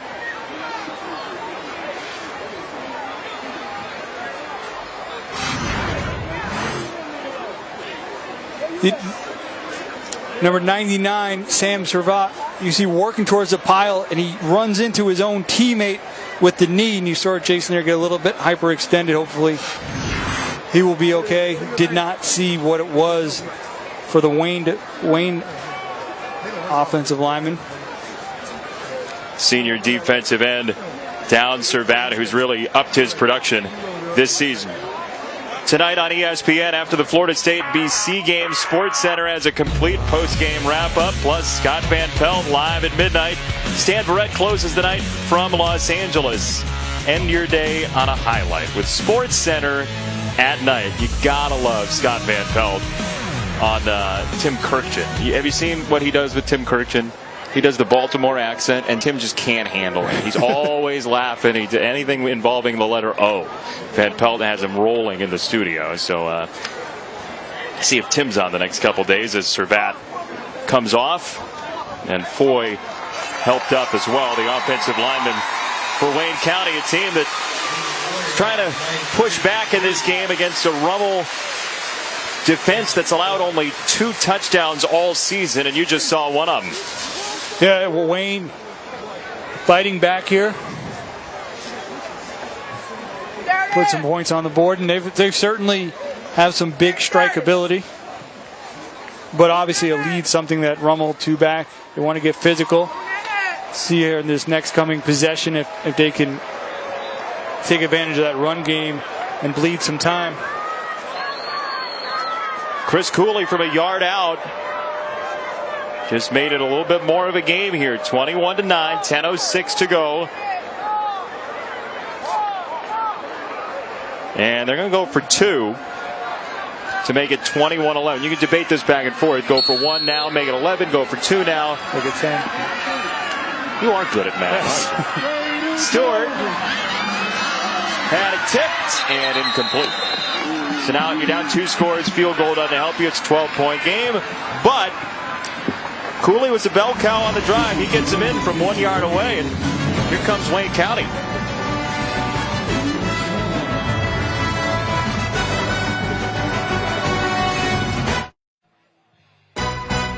Geico ESPN High School Showcase is brought to you by Geico. 15 minutes could save you 15% or more on car insurance.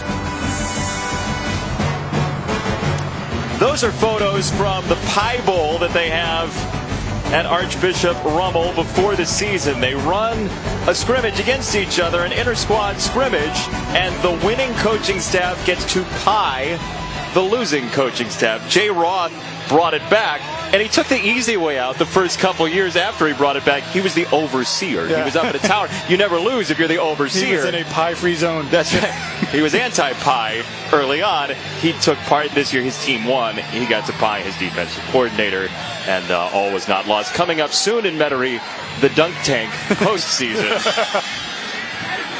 But they like to have some fun, but they're a very buttoned-up team. They won a couple of state titles in recent years, back in 2013, the last one, and they lead 21-9 on the road against a very tough defense in Wayne County.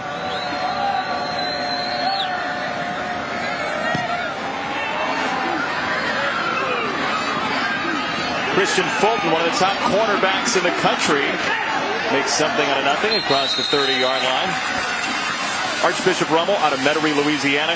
Here's some of the top players in the country. 2 of the top 10 in the nation from Louisiana. Yeah, you look at that left-hand column, a lot of blank spaces, which for me at this point makes LSU the most interesting class to watch. They're currently sitting at number 2.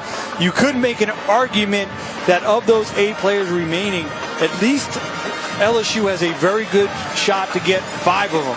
So the Tigers do as good of a job as anybody at keeping in-state talent at home. There's still a lot out there for LSU to be able to potentially land on the recruiting trail. Louisiana, an important state to watch on the recruiting trail.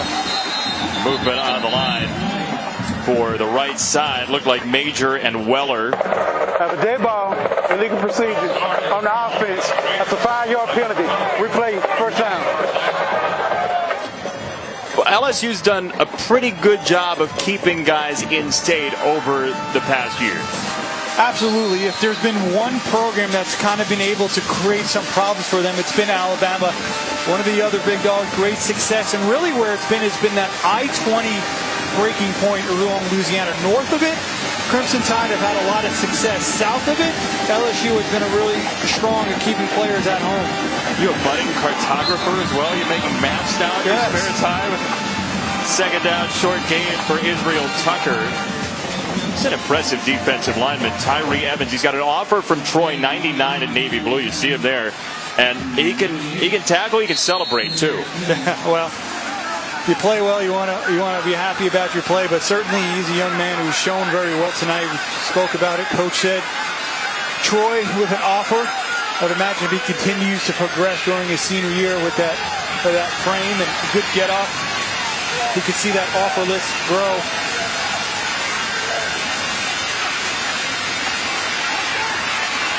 Rummel with that strong running game, only about a yard that time. Benito Jones was involved along with the linebacker Hunter James. And talking about Troy now, if Evans ended up going to Troy, there's some good pass rushers to come through. The guys like DeMarcus Ware.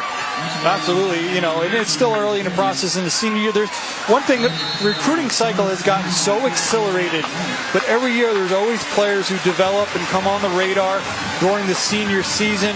So they're really right up until the end. Every year that I've been doing this, there's always been a handful of guys who really would emerge, late bloomers, under the radar type players. I'm not saying necessarily Tyree Evans is a guy who's going to skyrocket up, but certainly a player worthy of some more looks, and wouldn't be surprised if that offer list grows some. Timeout, Rummel. What can you do if you're a young A-year senior, right? What can you do to really up your level of offers other than have some good games? Well, being productive is one of them.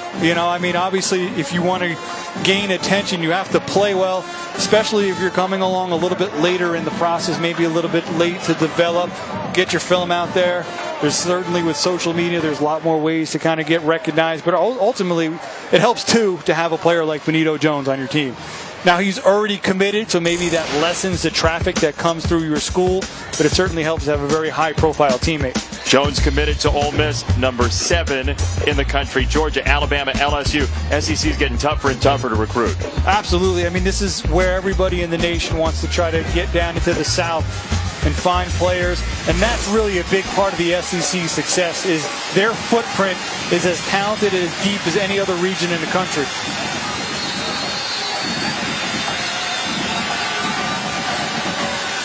Got to get to the 41. And Benito Jones, nice recovery on Tucker. 4th down, big stop for Wayne County.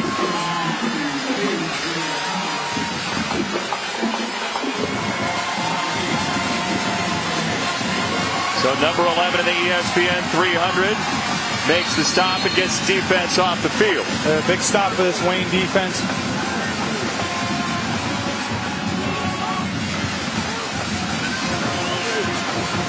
Now, we saw earlier, Wayne's had some problems getting their punt off, but we saw a little bit earlier in the game, too. Rummel was a little bit slow to try to get that punt off. It was deflected as well. Special teams have certainly become must-see TV in this game. Major, high kick. And not a favorable bounce for Larry Major. 28-yard punt, no return. Wayne County back to the controls, down 12 at home on the comeback trail.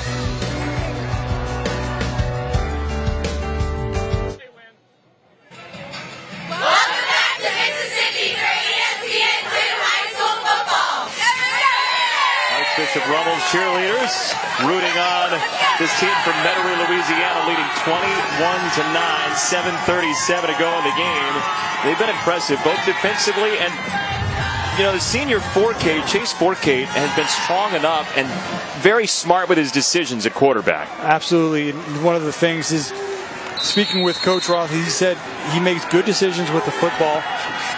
Well, we've seen that tonight. Also some toughness sitting in the pocket. There is Wayne breaks off a big run. Shadarius Chambers, the junior, compact, powerful, first down, gain of 21.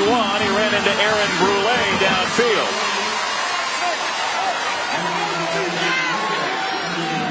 And that's it. You get that first play, you have some success. Now you start amping up the tempo.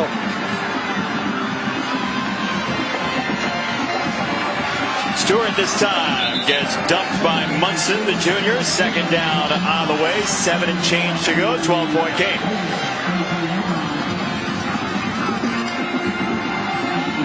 A former free safety, the leader of the defense for Archbishop Rummel, trying to keep this a 2-score game.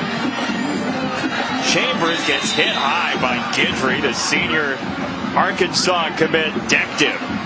Yeah, Shadarius Chambers, he's built low to the ground, listed at 5'5", 155 pounds. So I don't know if Guidry potentially went high.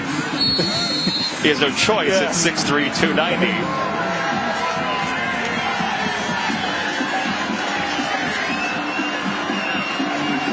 First series, Chambers has seen significant action on offense. Guidry couldn't make the sack. Stewart zigzags to the 26. First down, Wayne County. There you see the athleticism to keep the player alive. As you mentioned, number 7, the Arkansas Verbal. Briston Guidry was able to get pressure, but keeping the play alive and moving the chains on the scramble. Tempo high for Wayne County.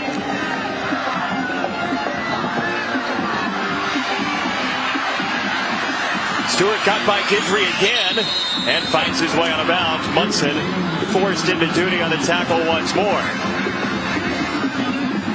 The athleticism to be able to extend plays. Here you see a little bit of the inexperience. Could have hung in there a little bit longer. He was getting the protection from his offensive line. Sometimes that athleticism pays dividends. Sometimes you're a little bit quick to try to lean on it. Chambers, good burst. Inside the 5, Chambers, touchdown!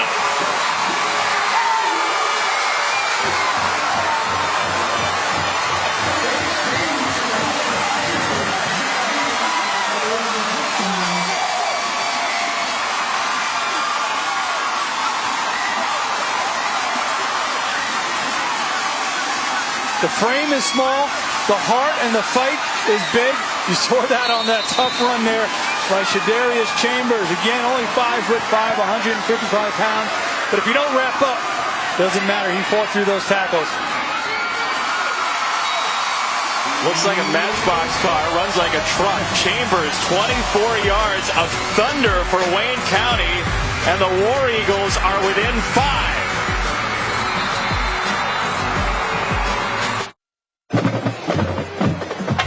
So Rummel ripped off 21 straight points. Now Wayne County's got the last 13. It's 21-16, under 6 to go.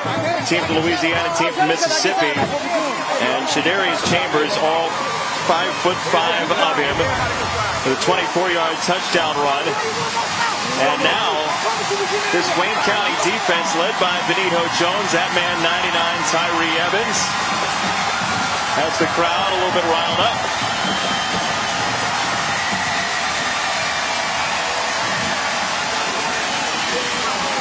Two timeouts apiece, 5:53 to go.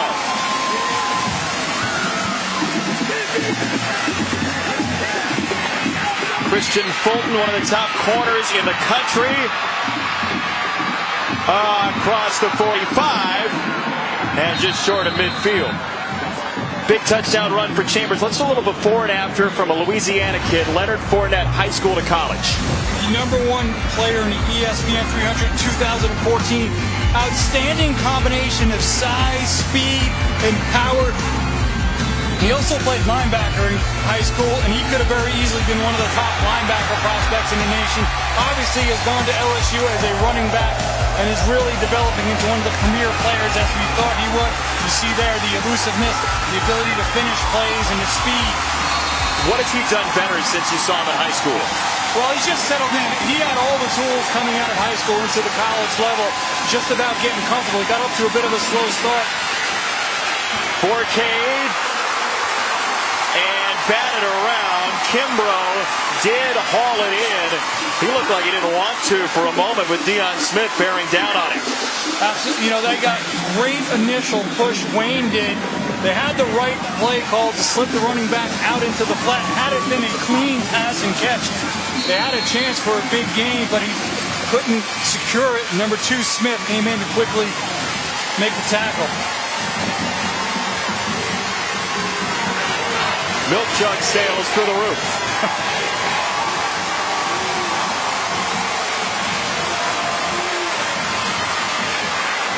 Screen pass. Tucker, incomplete. Never had it. 3rd down.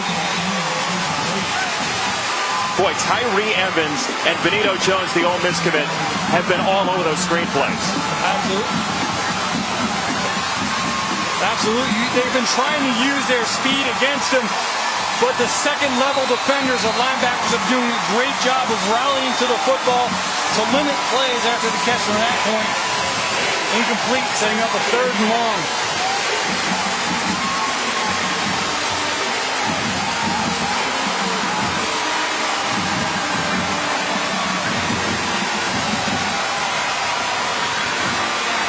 Forcade has his man, David Hensley, the senior, for a 1st down. You're getting pressure. You get your quarterback on the move. Nice job here by Forcade, working to his right, eyes downfield. You see him square up his shoulder and deliver the pass. A big conversion there for Archbishop Rummel.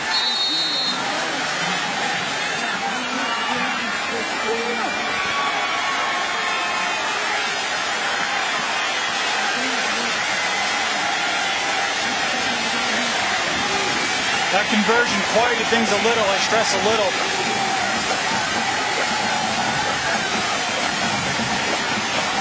Tucker on 1st down. Benito Jones, the future Ole Miss Rebel, gets rid of it. Benito Jones, he's so explosive. You see him right at the top of your screen, just pushing right past Larry Major. I told you a little bit earlier, low pads win. He got underneath number 62's pad. The explosiveness and the Power Rangers drove him back into the backfield. His coaches say the physical maturity has improved. His overall understanding of the game has improved. 2nd and 12, huge game for Jones.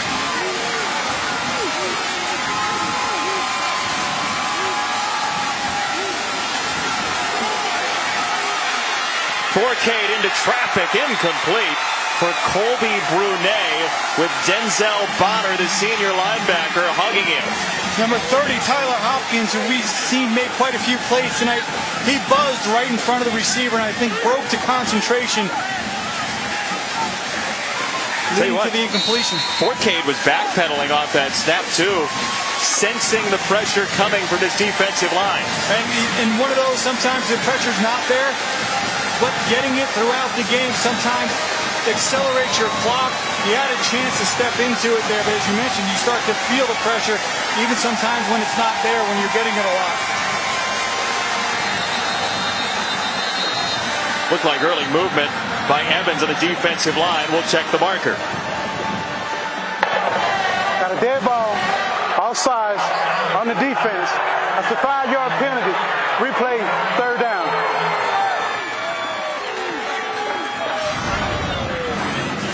Top of the screen there, Tyree Evans, a little bit of an early jump. Sometimes you got those ears spin back.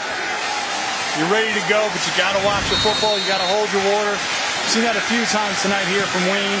Such an explosive front three.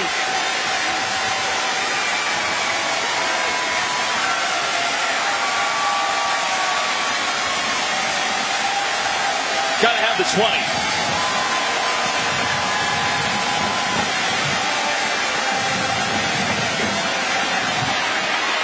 Evans couldn't get him. Forcade. End zone. Incomplete for Hensley. He was out of bounds.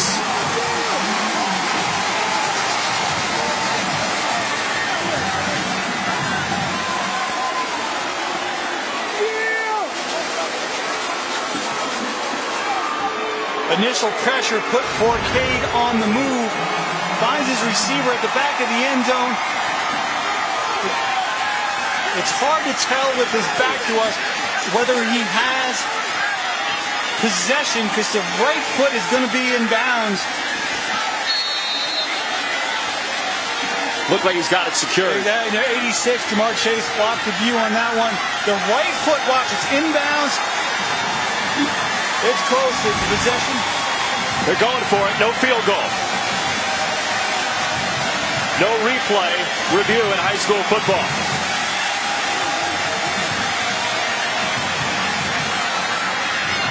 Intercepted. Deion Smith, the senior safety.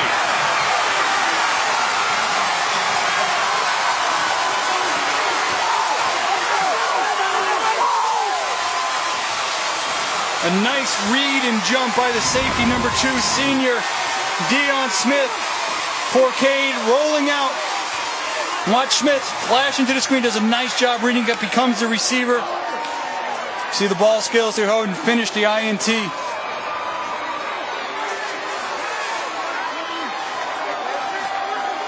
He's the guy that coaches really trust in the defensive secondary, and he's got his second pick of the year.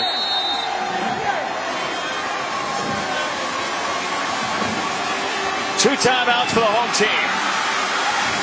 And boy, Chambers, the junior, has really lit up this fourth quarter. Yes, he's become the go-to guy here for Wayne.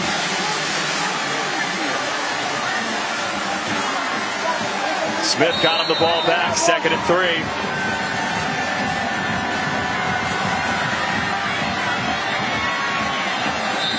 And Chambers has the first down according to the spot by the far side official. He's running extremely hard, but he also, when you're built that low to the ground, it's very easy to kind of get lost in the shuffle as well. First down. Chambers out, Cooley in at tailback. Stewart, sideline, Wallace. Incomplete, out of bounds.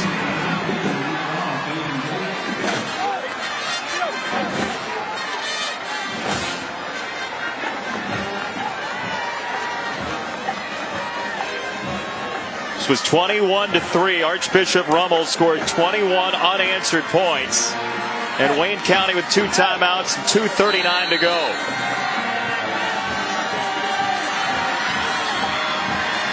Cooley nowhere to go. Jacob Macaluso, the senior Mike linebacker, makes it 3rd down. With the time on the clock, Jason, there's no need for Wayne to alter what they do offensively. Can still stay balanced, especially too with Reggie Stewart. He's got the ability to make plays with his arm, but is not a pure passer. You don't want to put him in a position where he's got to continually drop back and throw it up. 3rd down, Stewart goes down. Macaluso fired through, 4th down. You know, especially when you're getting pressure like that. And one of the things that's really difficult to learn is that feel and knowing when to get rid of it. He's sitting back in the pocket. Nice job by number 44, Macaluso, breaking through the blocker. As a big sack there for Rummel. Wayne County's used a timeout, so 1 left. You only have 2 left. You use it when you're 4th and forever. That may be a timeout they want back, as Macaluso, the former defensive end, back to linebacker in the first week, has had a nice game tonight. Yeah, well, it's 4th and forever, but you got to make sure you get this play right.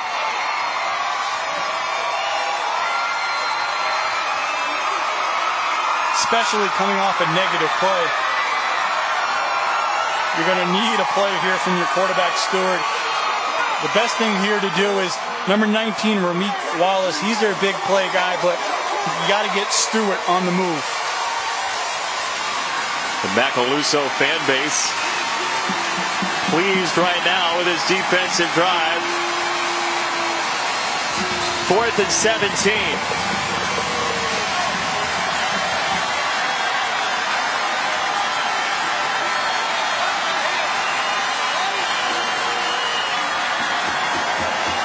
Number 1, Christian Fulton, the ESPN 300 corner. He's lined up on the bottom of your screen against number 19, Ramik Wallace. Stewart under duress. He gets it away. It is incomplete. Fulton was there to break it up. One of the top corners of the country gets Rummel the ball back. You figured they were going to want to go to their go-to guy, so Rummel countered by lining him up over Walsh, and you're going to see the pressure. This is not where he feels most comfortable.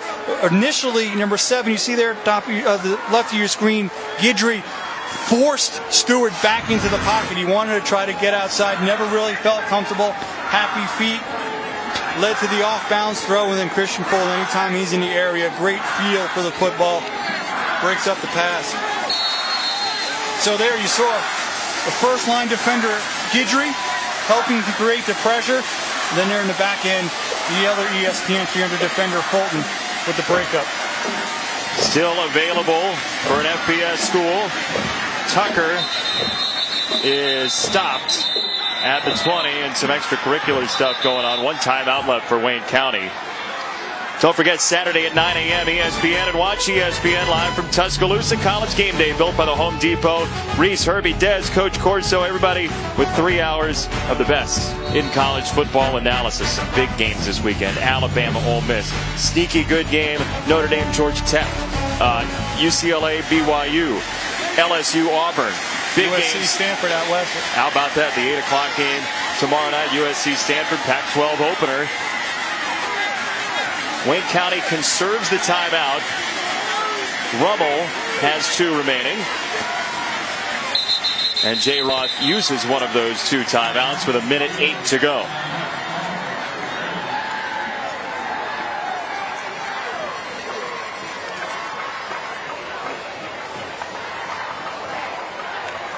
Well, we talked about that Ole Miss-Alabama game. Obviously of interest to folks watching this game. Ole Miss so far this year has just been a juggernaut. 149 points in 2 games. Good luck to Bama's defense. Well, it all started, we've talked about it a few times here, with that 2013 class. You've seen some of those key players from that year contributing. One of them right there, number 5, Robert Condici, was a number 1 overall player. Laquan Treadwell, the number 1 wide receiver in his class. He is an absolute beast. Tough to stop. They've been able to each year tack on to the win column, continue the consistency on the recruiting trail. Those 2 have combined to a situation where they beat Alabama a year ago. Right now in a big-time matchup this coming Saturday as well. Both of them going into that game with top 10 classes on the recruiting trail. You see them on Friday, you see them on Saturday. It's been the way things have gone the last couple of years. I mean, guys get better. They're in the ESPN 300, and they become stars in college football. Absolutely. Getting on the campus. Can you help us win? We're going to get you on the football field. Second down, 1 timeout left for Wayne County. And the ball is on the deck. Oh, my. 4K flopped on it. And timeout called. Final one for Wayne County. That is coming out of that timeout. I can assure you that was the one thing they didn't want to happen.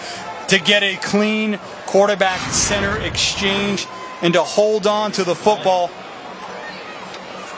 And it looked like there Forcade started to pull out a little bit too quickly there before he had secured the football. All right, time for tonight's Who Am I?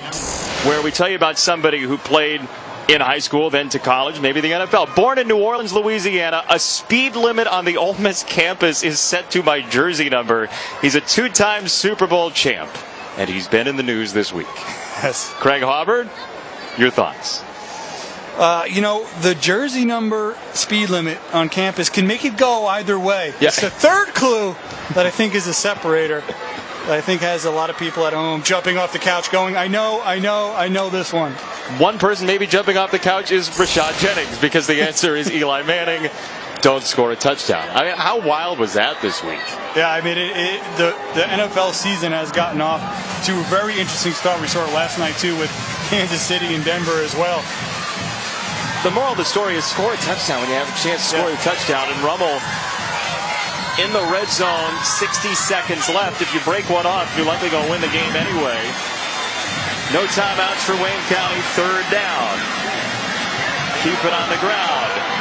running room for Tucker, and he scores the touchdown with 52 seconds remaining.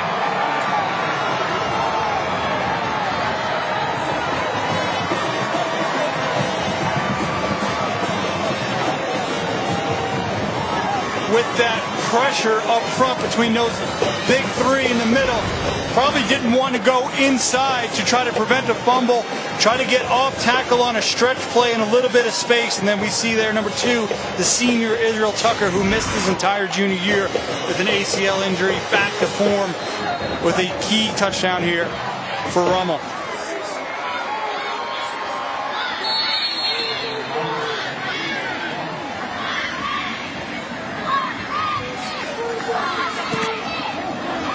That's blocked. Bollinger's had a rough night tonight. Benito Jones had the block earlier, and Wayne County still within 11. So every week on our high school football broadcast, we decided we're going to play fantasy football, especially because of all the guff that I've gotten for being a baseball guy. So we got to pick at least one freshman every week, and we may point you to the bottom there, who's in the lead at this point. The truck has had a great first week. Craig did not. Got Malik Zaire injured. I got you all right where I want you. Well, so this week, you like Jared Goff. Dalvin Cook's already playing. Yes. This selection was made before the game. Yes, just so everybody knows we're on the based on the last score I saw, I may not have picked Dalvin Cook. I know you don't like the pick, and the truck, our producer, director, everybody on our crew has chosen Boykin, Chubb, and Wade. I know you don't like me for taking Ezekiel Elliott against the Huskies from DeKalb. I said it week 1. I'm only going to pick players that are in games that include 2 Power 5 teams. You said you'd do it the man's way. I was going to raise the bar for myself. Thus far, it is working against me, but still a long season to go. Dalvin Cook, 15 carries, 54 yards to this point. So we get 100 yards, 100 points per yard, right? You get 100 points for 2.5 yards a carry, 3 yards a carry. 52 seconds left. Wayne County's going to have to really hurry. Chambers, ball loose, and that's going to do it.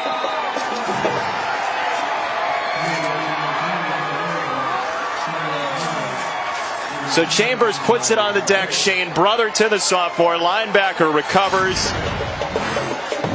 Well, we've seen a lot of action tonight on special teams. Hit low, but the helmet right on the football. And that was number 9, Derek Munson, who we see made quite a few plays tonight that jarred the football loose. We saw some great defensive work from some future FBS players tonight. Guys like Christian Fulton, who broke up the pass on the 4th down. Number 35 of the ESPN 300 recruiting rankings. You can see him on the ESPN.com Recruiting Nation page. Benito Jones, the defensive lineman, on the other side for Wayne County. And Briston Guidry with some strong plays defensively, especially rushing the passer. Absolutely. We expected to see a lot from those 3 guys tonight. They all certainly performed. NFL Live on the way with 30 seconds and moving. We'll be in Texas, Houston next week, Thursday on ESPNU. Some talented players there as well. Ed Oliver, Houston Cougars verbal commit. We saw Benito Jones tonight. Ed Oliver, a very similar type player, explosive, high motor, another 5-star defensive lineman that we will see a week from now.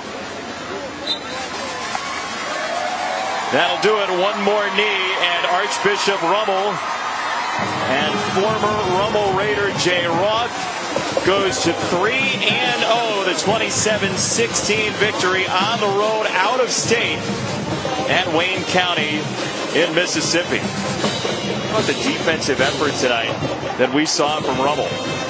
Both programs really played great defense. We saw some interesting special teams play tonight, but great game. Wayne came back, certainly gave a great fight as well. We'll wrap it up for you coming up after this. 27-16 Rummel with the win away from home.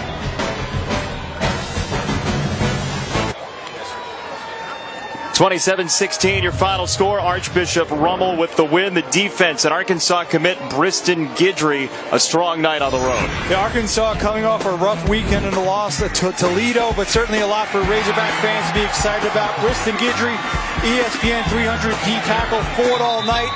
Got a lot of penetration in the backfield, showed good hustle, making second effort plays, which you see when you turn on the film of this young man. Having Christian Fulton in the backfield in the secondary certainly helps, but creating pressure up front is a great luxury for Archbishop Rummel, and Briston Guidry certainly brought it tonight.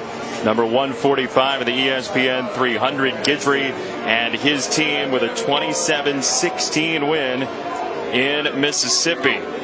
Going to see some high-level players next week. Again, Geico ESPN high school football coverage continues on ESPNU Thursday, 8 Eastern, Montgomery and Westfield. From Spring, Texas, coming up next, NFL Live final score 27-16 for Craig Halbert and our entire crew. I'm Jason Benetti as we say good night from Mississippi.